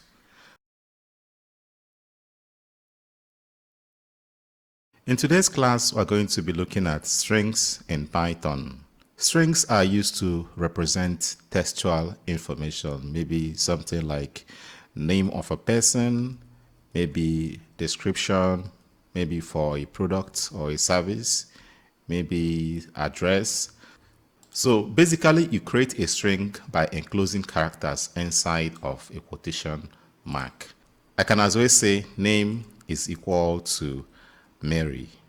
If you notice, this time around, I'm using double quotation mark. In this one, I'm using single quotation mark. So any of them is okay. It depends on your preference. So if you want to use single quotation mark, you can use single quotation mark. If you want to use double quotation mark, you can use double quotation mark. But the rule is that whatever quotation mark that you want to use, you have to be consistent about it. If I use a double quotation mark here and I put a single quotation mark here, I'm going to have a syntax error. So whichever quotation mark you want to use, always make sure that you are consistent about it. The opening and the closing quotation marks should match. Strings are a collection of characters, and to demonstrate this, I'm going to use a for loop to iterate over the characters in a string. I can say for, maybe car in name. Then I say print car. So if I run this program, I'm going to have the characters, which is M, A, R, and Y. So now we're going to look at how to combine strings together. So this is otherwise known as concatenation. When we say concatenation, is a way of combining two or more strings together. So let's say I have first name and I have it as Mary, and then I have last name and I have it as Kate. If I want to combine these two strings together, I'm going to use a concatenation operator or the plus operator to join the two of them together. So I can say name is equal to first name plus last name. So that if I say print name and then run this program, I'm going to have Mary Kate. And if you observe very well, you can discover that there is no space in between the two names.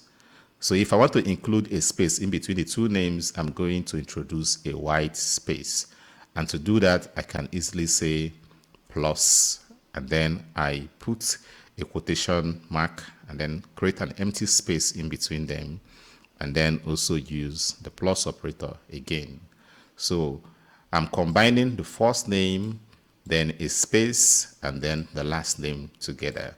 So that if I run this program, I'm going to have Mary Kate.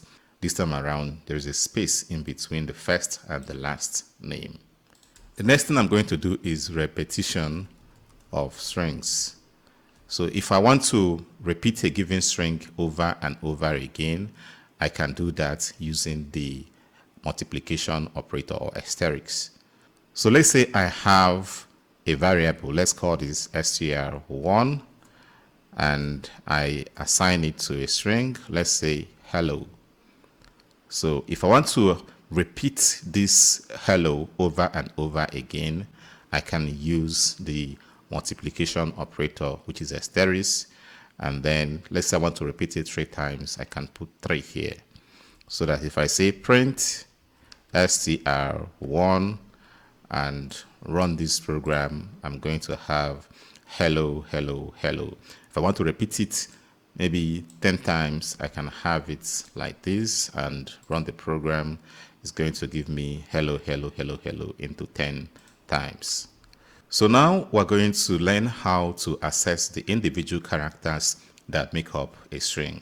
So let's say we have str1 as hello. Just like every other sequences, maybe lists, tuples, and so on, you can access the individual items that make up the sequence using the slicing operator. If I want to fetch the first character in that string, I can have something like print, and then I provide the string, which is str1, and then I use the slicing operator and then put the index or the positional index of the character that I want to fetch. In this case, I'm going to use 0. So if I run this program, it's going to give me H. If I want to get the second character, I can change it to 1. If I run this program, it's going to give me E. So just like every other sequences too, we can as well slice or get a portion of a string. Let's say I want to fetch the first 2 characters. So I'll start by entering the start index. In this case, I'm going to put 0, and then I'm going to put a colon, and then I will now put the stop index. So I'm going to put 2 as the stop index, so that if I run this program, it's going to give me H and E. So now we're going to look at some important string methods. Let's say we have our string. Let's still use str1 is equal to, let's say, hello. Let's say I want to change the characters into capital letters. I can have something like result is equal to str1, and then I put a dot operator and put upper. So if I print result and run this program, it will change it to capital letters.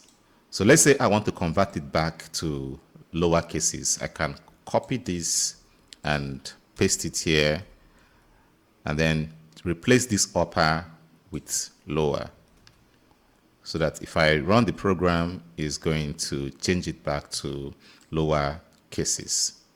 So if I want to make the first character to be in capital letter, I'm going to use capitalize method.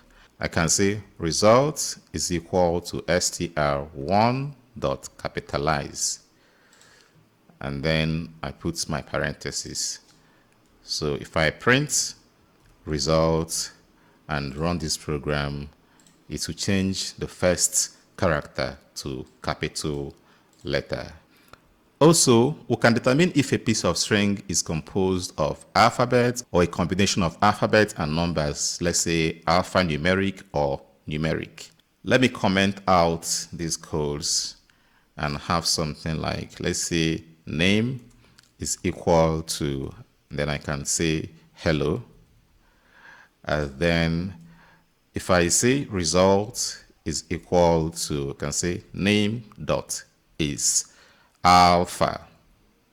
So is alpha is used to determine whether a text is composed of alphabets. It's going to return true or false depending on the content of the string. So if I say print result and run this program, is going to give me true.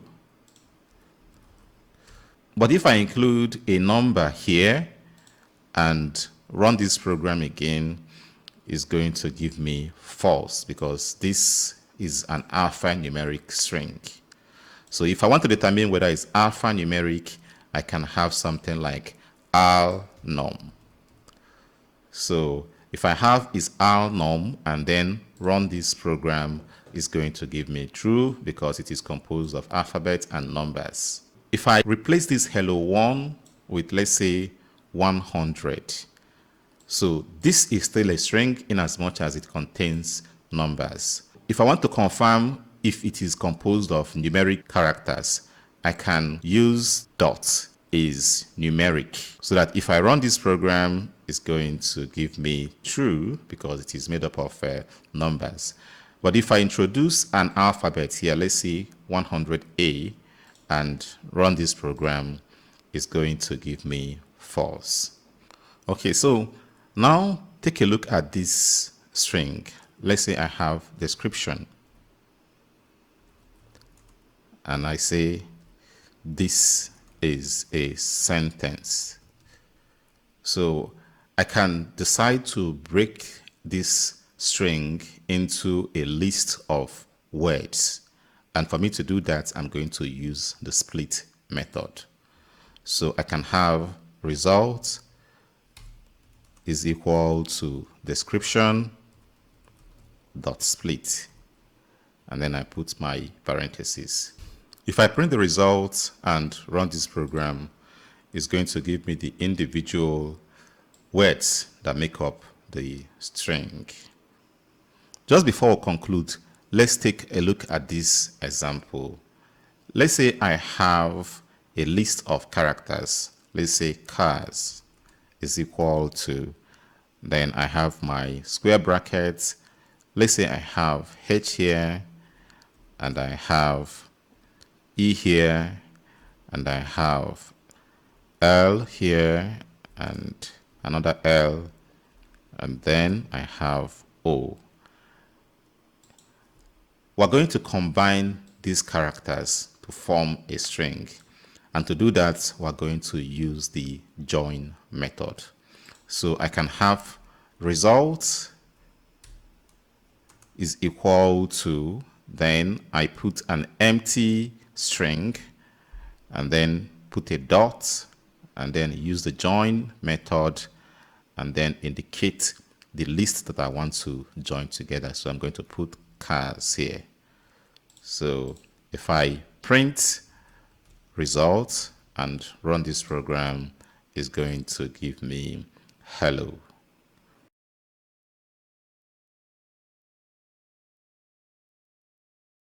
In today's video, we're going to be looking at functions in Python. Functions happens to be a very important concept in programming. And basically, functions allows us to group functionalities together. In essence, allowing us to write code once and reuse it as many times as possible. So to define a function in Python, you use the def keyword followed by the name of the function. Let's say this function is greet, and then you provide a parenthesis. And then after the parenthesis, you put a colon, after which you can now provide statements or codes that you want to run whenever the function is being called. So in this case, I'll say print, and then I say hello. This is a function with the name greet. So you define a function by specifying the def keyword followed by the name of the function, and the next thing is to provide the parentheses, and after which you now provide the instructions to be executed whenever the function is called. And in this case, we want it to print hello. So if you want to make this function to execute the codes inside of it, you have to call the function. And for you to call a function, all you need to do is just to provide the name of the function. Assuming I run this program, nothing happens. And the reason why nothing happens is because I have not called the function. So in order to put the function into use, you have to call the function. And to call the function, all you need to do is to provide the name of the function. So I'm going to type greet, and then provide a parenthesis. So if I now run this program, it's going to print hello for me. If you just define a function without calling it, nothing happens. But to make the function perform its duty, you have to call the function. Now we're going to improve on this function. If you look at this function, the function is just there, nothing so special about it. So in order to make this function more dynamic, I have to make use of parameters. So I'm going to specify a variable inside of this parenthesis. In this case, I can say name. Now I can decide to remove this line of code, and I can say message is equal to, then I use the F string and then provide the quotation mark. I can say hello, and then I provide the curly braces and then provide the name. I can now say print message. So if I run this program, I'm going to have an error. And if you look through the error message, it's telling us that we are expected to provide a positional argument. So, and this is because I defined this function with a parameter, and as such, if I'm to call this function, I'm expected to provide an argument.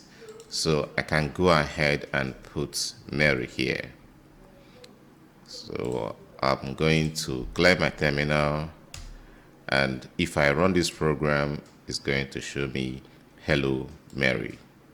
So now before we continue, I have to differentiate between parameters and argument. So during your function definition, the variable that you put inside of the function definition or inside of this parenthesis is called a parameter. And then during the function call, you now provide the real data or the information that the function is supposed to make use of. This information or data that you provide inside of the function call is called an argument.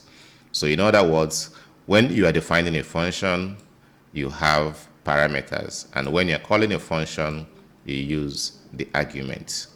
Now I'm going to define another function, but this time around we're going to define a function that will perform addition. So I can call this function calc. So I can say def, and I say calc, and then I'm going to provide two parameters. Let's say num1, and then I have num2. I'm going to provide the colon, and then after which I can say result is equal to maybe num1 plus num2. Then I can say print result.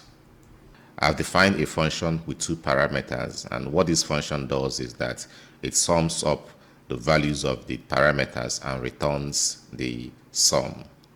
So for me to call this function, I'm going to say calc, and then I provide the parentheses, and then I'm expected to provide two arguments. In this case, I can say 2 and 3, so that if I run this program, it's going to give me 5, which is 2 plus 3, giving us 5.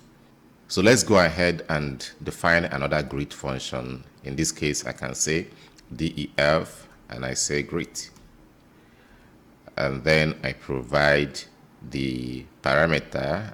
I can use name, and then provide the colon.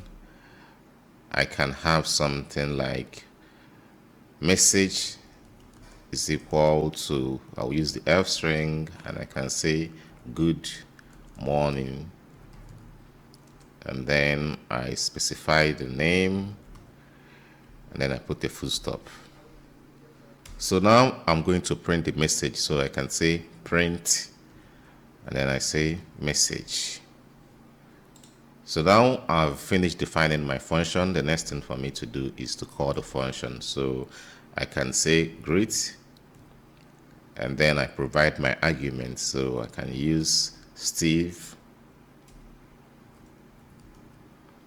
and then if I run this program, it's going to give me good morning Steve. So This is the normal way of calling this function, but we can actually define this function in such a way that even if we did not provide an argument, the program or the function will know how to respond. So I can assign this parameter to a value. So in this case, I'm going to say is equal to, and then I provide something like sir or ma. So what this means is that if I call the function without providing the name, it's going to use this value. So, but first of all, let's run this program and see what it will give us. So if I run this program, it's still going to give us good morning, Steve. But if I call this function without specifying the argument like this, and I run the program, it's going to give me good morning, sir or ma. This kind of function is called function with default argument. So what it means is that even if you don't provide an argument, it's going to work with the default value provided when the function is being defined, which is this. So that's how to define a function with a default argument. A lot of times you might be defining your function using the return keyword. So let's give an example. So I'm going to define a function with the name add. So I can have def, and then I provide the name, which is add.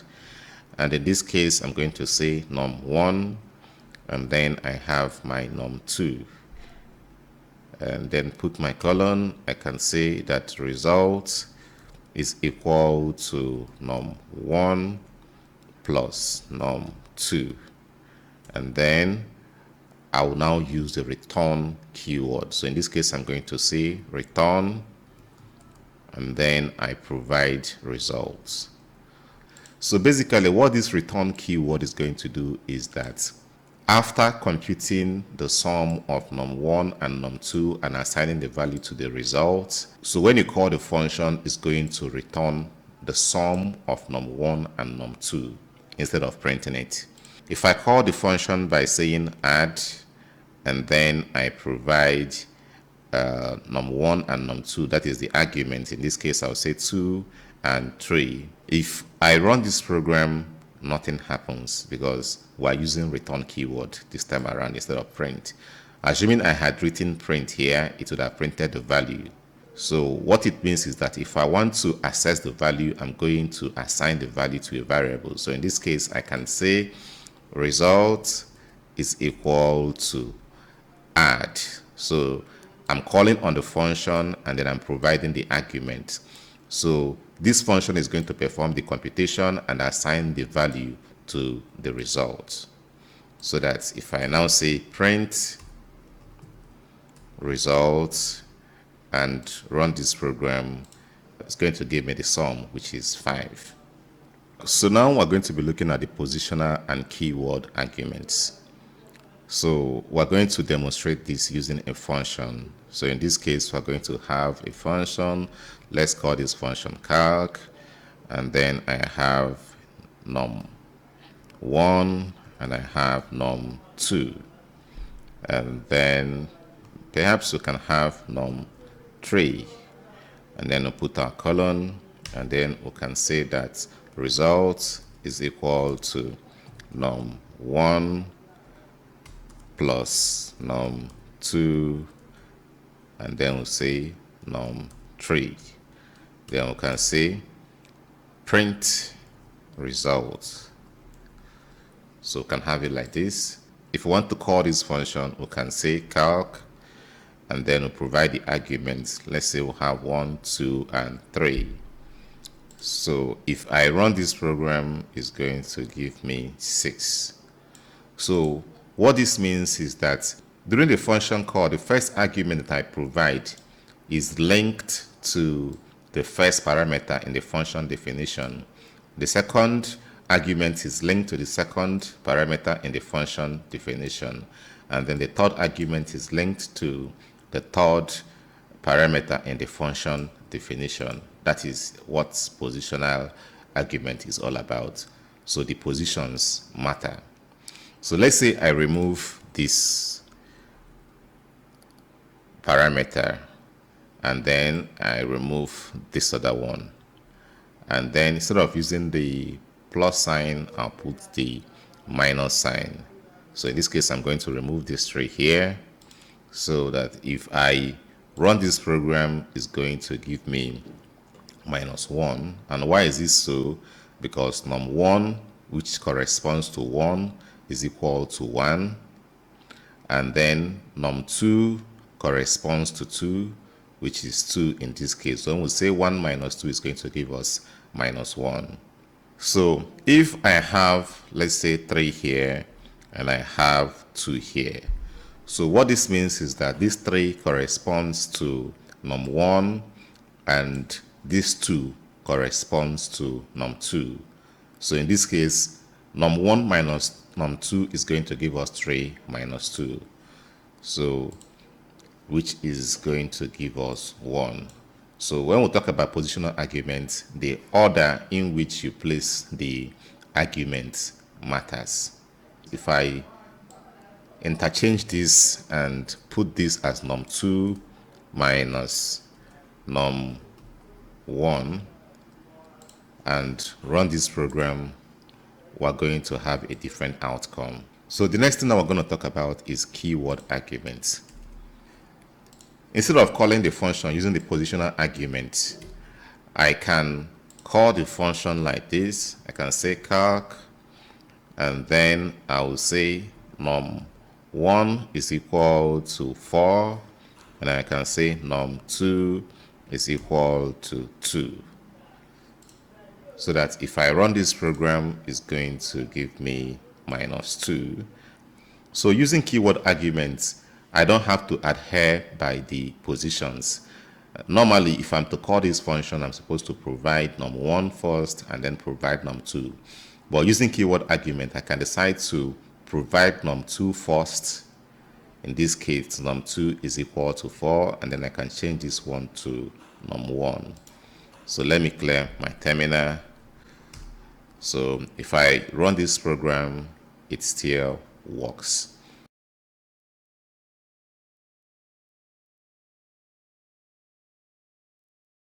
In today's video, we're going to be looking at files and file management in Python. Of course, almost everything that we do with our computer revolves around files.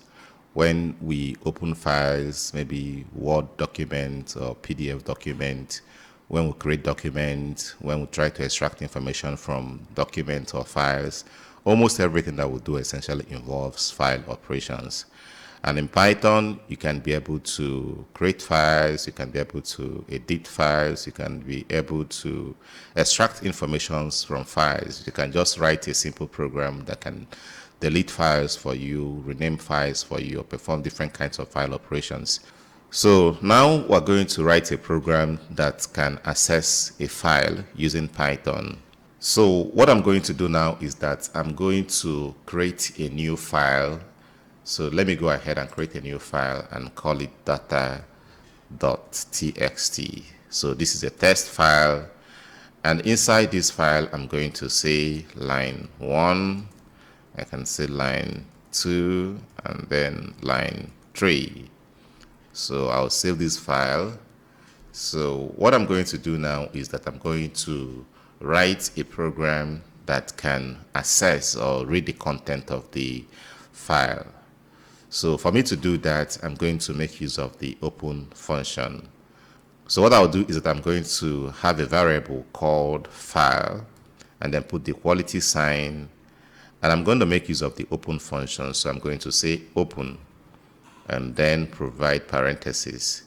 So what I'll do now is that I'm going to indicate the path for the file, and since the file is in the same directory or folder with my script, so I'm going to say data.txt. So the next thing I'm going to do is I'm supposed to provide the access mode. So the access mode means whether you want to read the content of the file, whether you want to write a new content to a file, or whether you want to append something to an already existing file. So I'm going to use the read mode. So I'm going to put a quotation mark and then put R. This R means that I want to access the file using the read mode, even though it is optional. So if I don't include this R, I'm still accessing the file using the read mode. So the next thing I'm going to do is that I'm going to read the content of the file. And for me to read the content of the file, I can start by saying content is equal to, then I say file dot read. So with this line of code, I'm able to read the entire content of the file. So to confirm if I actually read the content of the file, I can go ahead and print content. So if I say print content and run this program, is going to display for me the content of the file. As you can see, we have line 1, line 2, and line 3. Then if you open the data.txt again, you can see that it is the content that it printed out for me. So the next thing that we're going to do is how to write content to a file. So in order for us to write content to a file, we have to access the file using the write mode. However, you should keep in mind that when using the write mode erases or overrides the content of the file. So if there is something already existing in the file, it's going to remove all of them and replace it with a new content. So I'm going to remove these lines of code. I'm going to change this to W. This W means that I'm accessing the file using the write mode. So now I'm going to provide the content which I want to put into the file. So I can have content is equal to, then I can say this is the content. So the next thing that I'm going to do is I'm going to write the content into the file. So I can say file.write, then I provide the content which I want to put into the file. So I can say content. So this is the content. So if I run this code, it's going to write this content into the file. So if I open data.txt now, you can see that it has removed the already existing content there and replaced it with a new content. So I can as well come here and then view the content of the file. So I can simply say file is equal to open, and then I provide the file name, which is data.txt. And then the next thing I'm going to provide is the read mode, or I can leave it like this. Of course, this means that I'm accessing the file using the read mode. So I can say content is equal to file.read, and then I can as well print the content. Print content. So let me clear my terminal, so that if I run this program, it's going to show me the content of the file. This is the content. So the next thing that we're going to do is how to include content to a file. We'll call it appending. You don't want to wipe away the content of the file. You want to append new content to the file. So for you to do this, you are going to access the file using the append mode. So I can go ahead and remove this. I can also remove this as well. So now I'm going to replace this W with A. This means that I'm trying to access the file using the append mode. So the next thing I'm going to do is that I'm going to provide the content which I want to put in the file. So I can have content is equal to, then I can say this is another content. Then I can say file.write, and then I put content. So if I run this program, it's going to append this content to the file. So if I open the file, you can see that it appended the content to the file. But this is not exactly what we wanted to achieve. We had wanted this to be on a new line. And for us to do that, we're going to make use of the escape sequence for new line. So maybe let's change this to this is or another line again. So, but instead of just having the content as another line, I'm going to put a new line. So for me to do that, I'm going to use the backslash, and then provide end. This means new line. So if I run this program, it's going to append it, but this time around it's going to append it on a new line. So if I open the data.txt, you can see that it is in a new line. So we've covered how to read the content of a file, how to write to a file using the write mode, and how to append content to a file.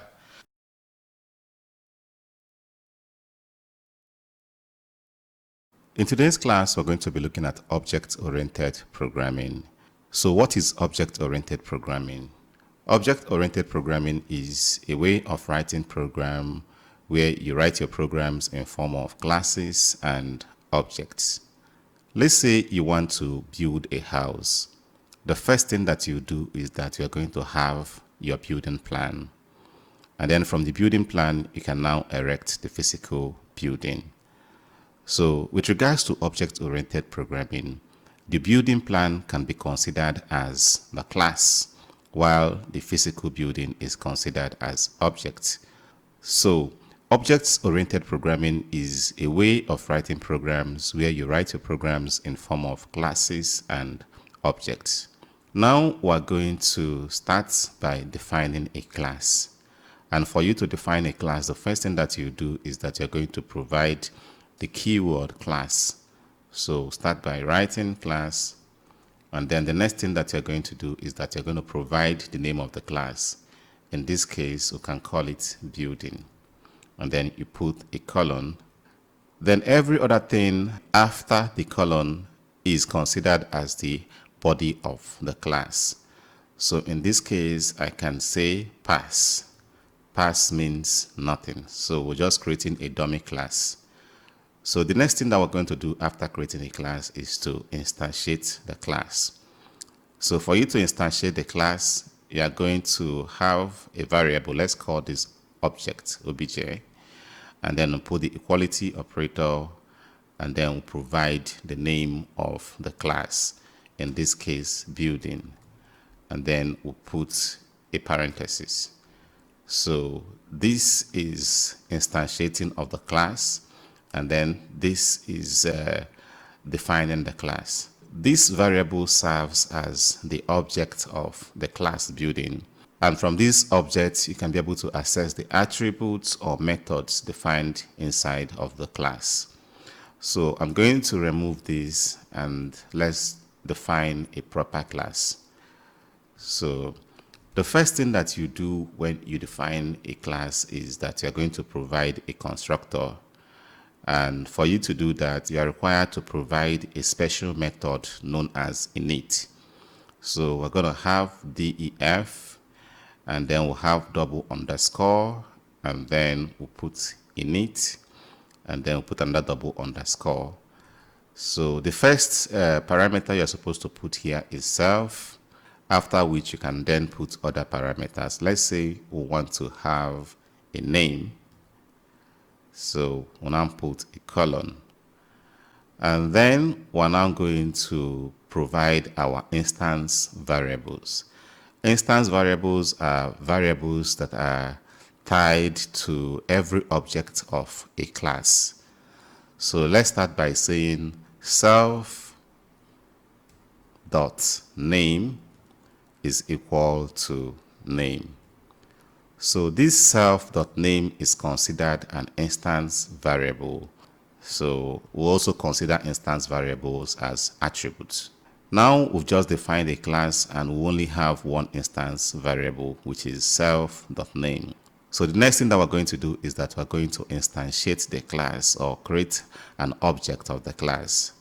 So for us to instantiate this class, I'm going to use building with small letter to represent the object of the class. I put the equality operator, and then I provide the name of the class, in this case building.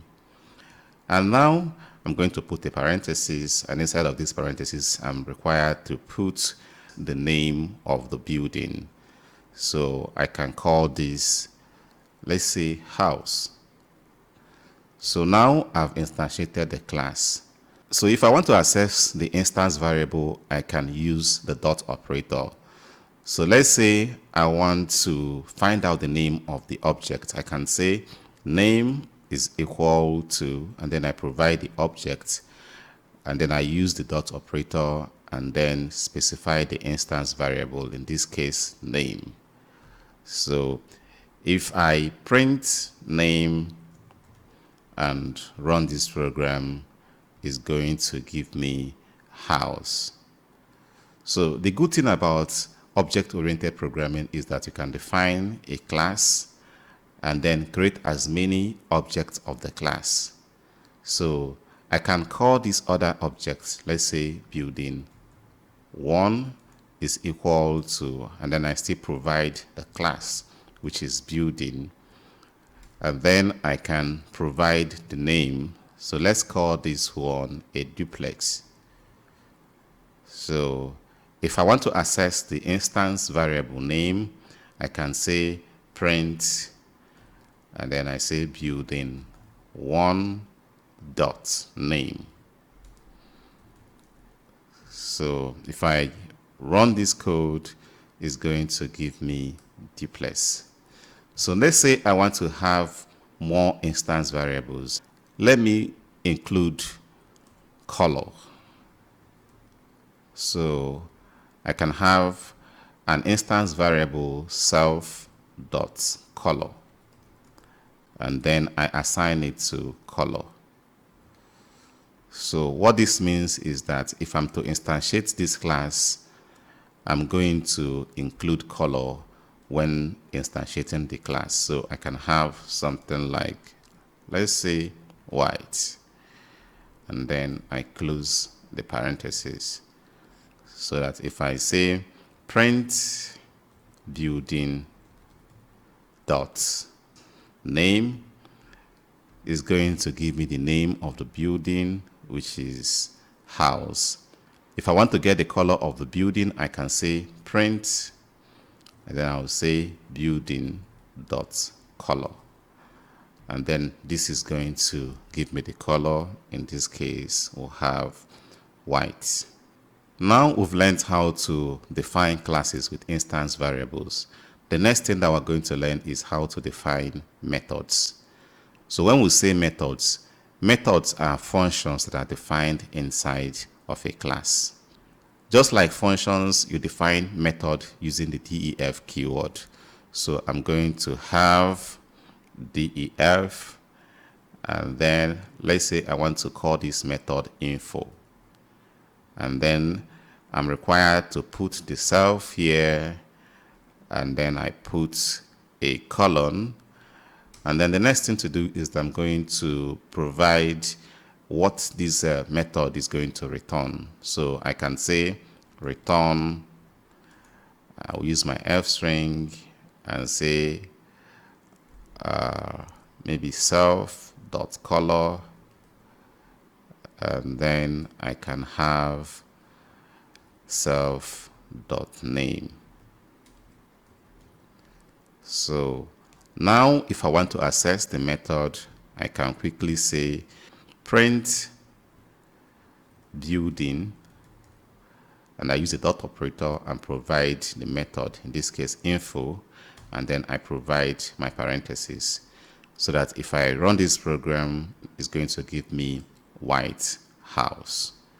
So when talking about object-oriented programming in Python, we have two very important concepts, which is inheritance and composition.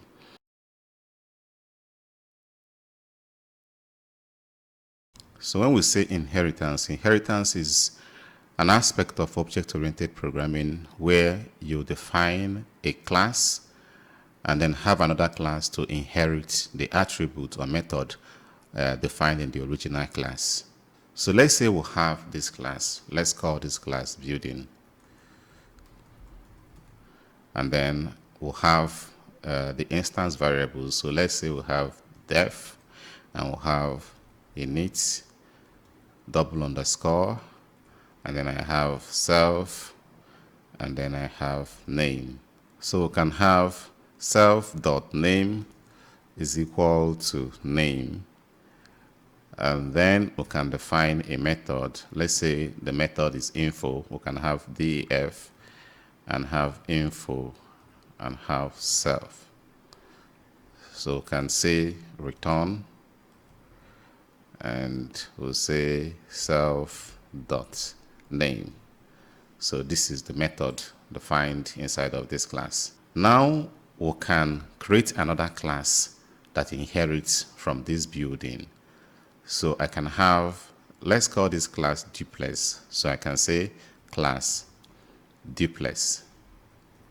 For me to show inheritance, I'm going to put a parenthesis here, and inside of this parenthesis, I'm going to indicate the parent class. So I can provide building. So by defining this class like this, I'm indicating that this class Duplex is a child class to the building.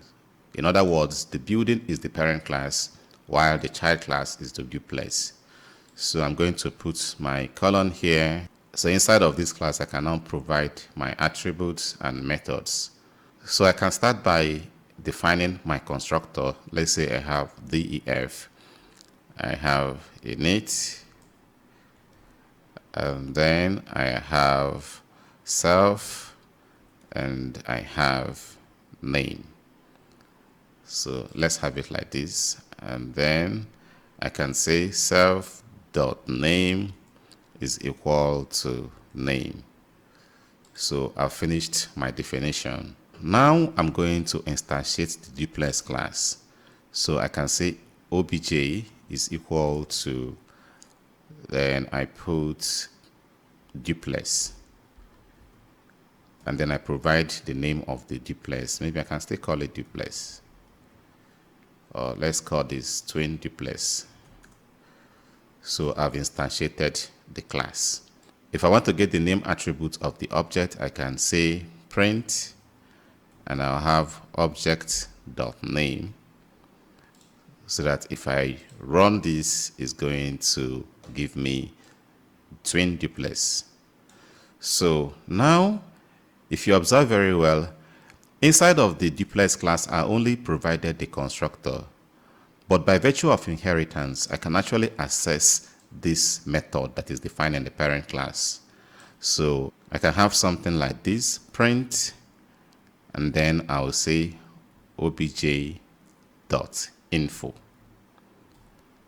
So that if I run this program, it's going to give me still twin Duplex. So by virtue of inheritance, I can be able to access attributes and methods defined in a parent class from a child class. Let's say I have another method here. Maybe I can call this method df details, and I have self. I can have something like return. This is a building. So this method is defined inside of the parent class, but I can still access it from the child class.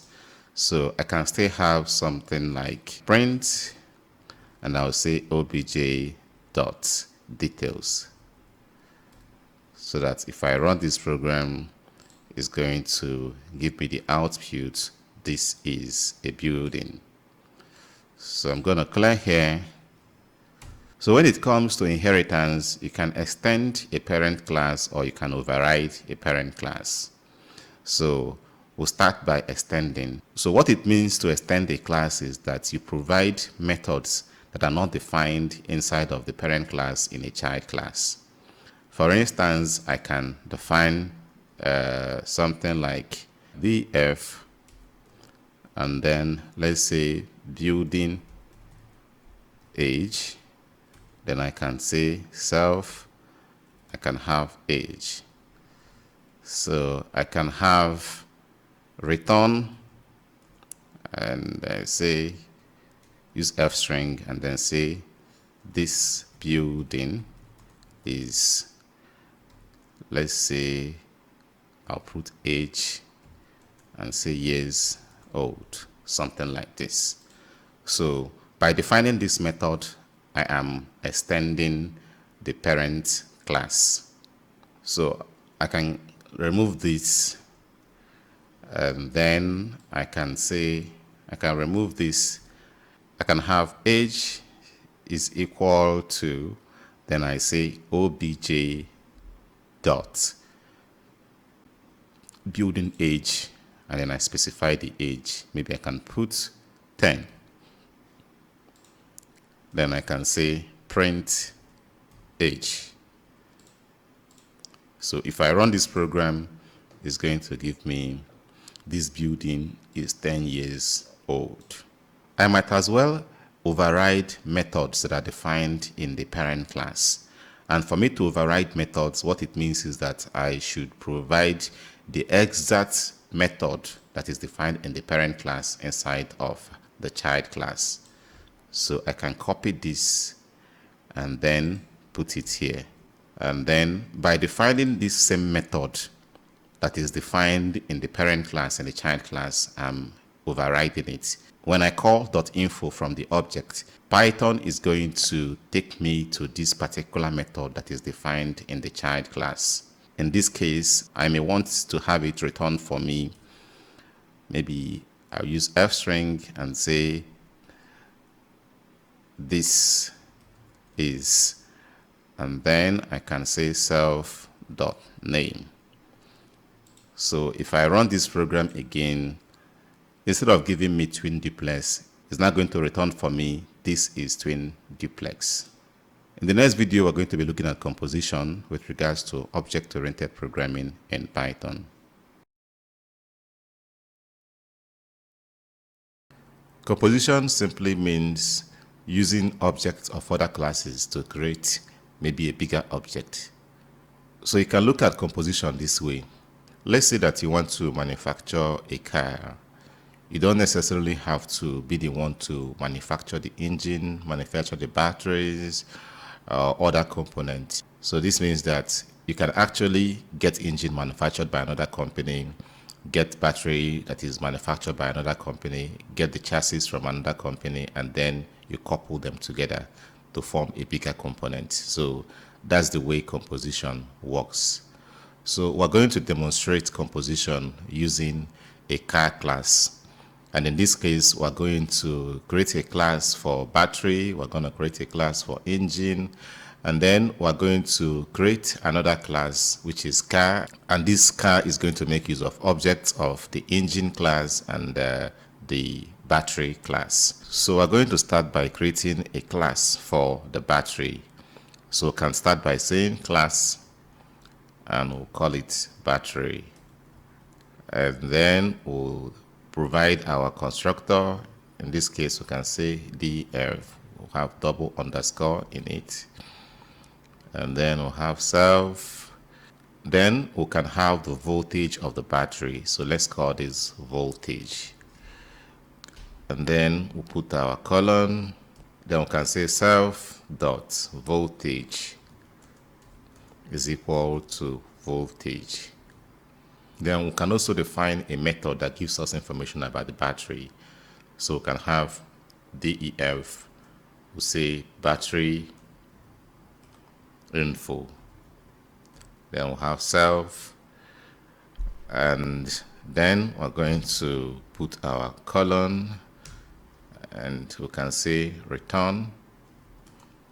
Then we'll use fstring and say this is a, then we'll put the instance variable self dot voltage,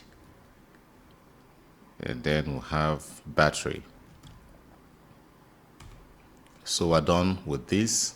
Then the next thing that we can do is that we'll create another class, but this time we're creating a class for the engine. So we can have class engine, and then we'll have the df in it, and then we'll have self, we'll have type, and then we'll have capacity.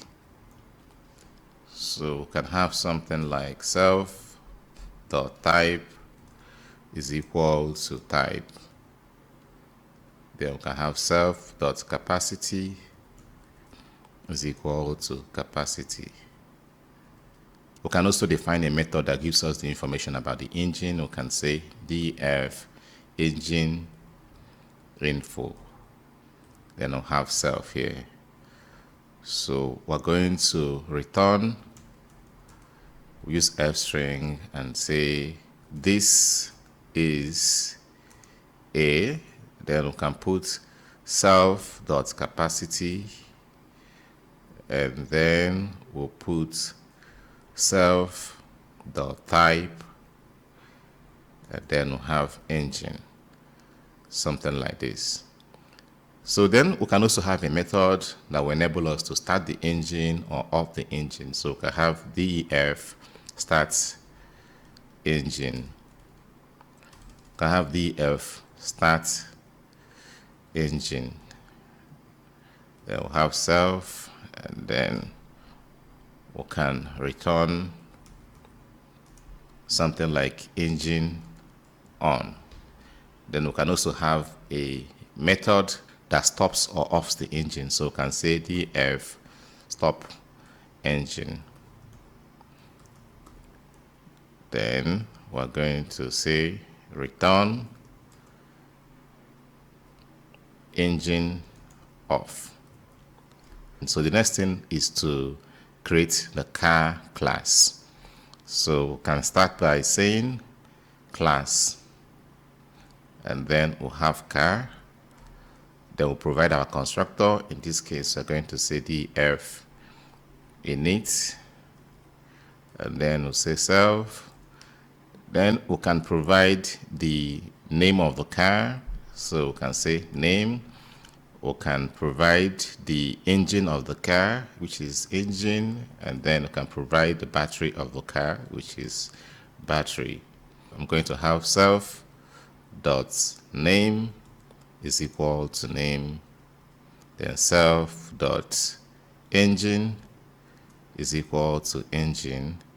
Then I can say self dot battery is equal to battery. With this, I'm done with the car class. So the next thing I'm going to do is that I'm going to instantiate this car. But before I instantiate the car, I need to create objects of the engine and the battery. So I can have battery is equal to battery. And then in this case, I'm supposed to provide the voltage. So I can say 75 volts. So I'm done with this. So the next thing for me to do is for me to instantiate the class for the engine. So I can call this engine is equal to engine, and then I provide a capacity. Let's say the capacity is 4 liters. So we can have 4 liters. And then the type, let's call this a V6 engine. So I can say V6. Now I've created the object of the battery, I've created an object of the engine. So this is the time for me to utilize the object of these classes to create the car class. So to do that, I can say car is equal to car. Then I'm supposed to provide the name for the car, so I can call it Toyota. So I'll provide the engine. In this case, I'm going to use the object of the engine class, which is engine, and then I'll provide the battery object, which is battery. So I'm done with instantiating the car class. Because I made use of the object of the engine and the battery, I can actually get information about the engine or get the engine to do something using the car object. For instance, I can find out the information about the engine. Let's say engine info is equal to, I'll say car dot. Then I provide the engine, the instance variable, which is engine, and then I can now access the engine info. So this is the engine info. So I can say print engine info, so that if I print the engine info, it will give me this is a 4 This is a V6 4-liter engine.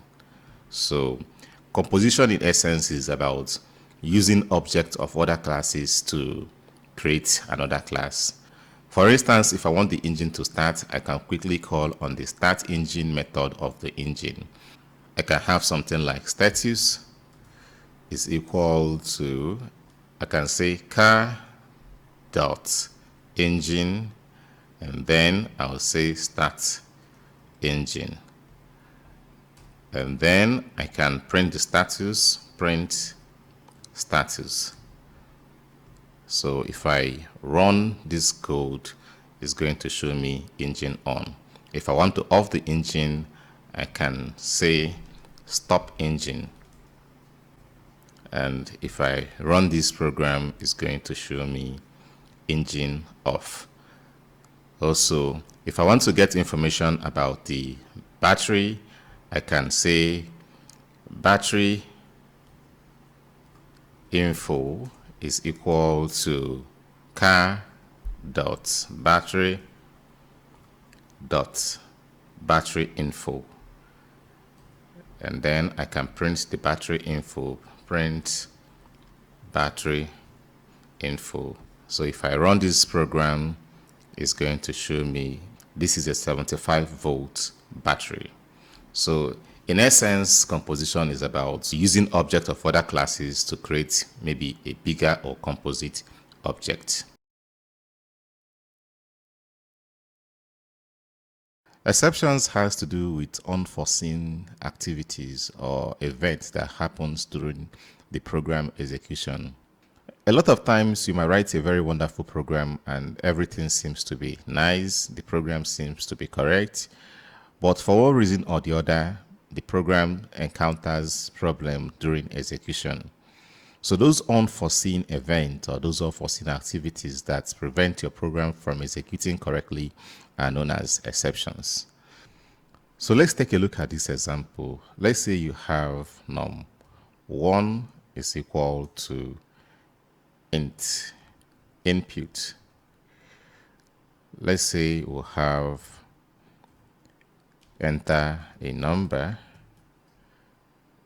and then we'll have num2 is equal to int, you have input, and then you have enter a number, and then you say result is equal to num1 divided by num2, and then you can say print results. So if I run this program, it's going to prompt me to enter a number. In this case, I can enter 2, and then it's prompts me to enter another number. In this case, I'll enter 1. If I run this program, it's going to give me 2.0, which is correct. Then what if I run this program and it prompts me to enter a number? In this case, I'll enter 2 again, and then it prompts me to enter another number, and I enter 0. And then when I hit enter, it shows me an error, 0 division error. This program is actually correct. Everything about this program is correct. But during execution, there are some data that might be introduced by the user or some unforeseen events that might happen that prevent your program from executing correctly. So those events are known as exceptions. So in this case, as in most programming languages, dividing a number by 0 is forbidden. So when you try to divide a number by 0, you normally have a 0 division error. Your program might be correct, but you don't know the input that might be supplied by your users. So in order to prevent maybe wrong inputs or unforeseen events from stopping your program to execute correctly, you have to take a precaution, and that precaution is known as exception handling. So now I'm going to rewrite this program, but I'm going to put a precaution. I'm going to use exception handling techniques to prevent this kind of scenario from happening. So I'm going to use the try except block. So to do that, I'm going to say try, and then I put a colon. Then I'm required to put the code where error is likely to occur. maybe I can just use pass for now. And then I'm going to use an except block to catch the errors. So in this case, I can say print an error just occurred. So now I'm going to cut this code and paste it here. So I'm going to clear the terminal and then run this program again. It's going to prompt me for a number, I'll enter 2. Then it's going to prompt me for another number, I'll enter 0. So if I hit enter, it will just tell me an error just occurred without interrupting the program. So let's say I have maybe a line of code here, print successfully done, something like this. And then I run the program again, and then I'll enter 2 and enter 0. It's going to give me this output. What this means is that this error that occurred here didn't prevent the program from executing. And as you can see, the last statement here also was executed. Without handling the exception, this error would have prevented my program from successfully executing. In other words, this line of code will never get to be executed.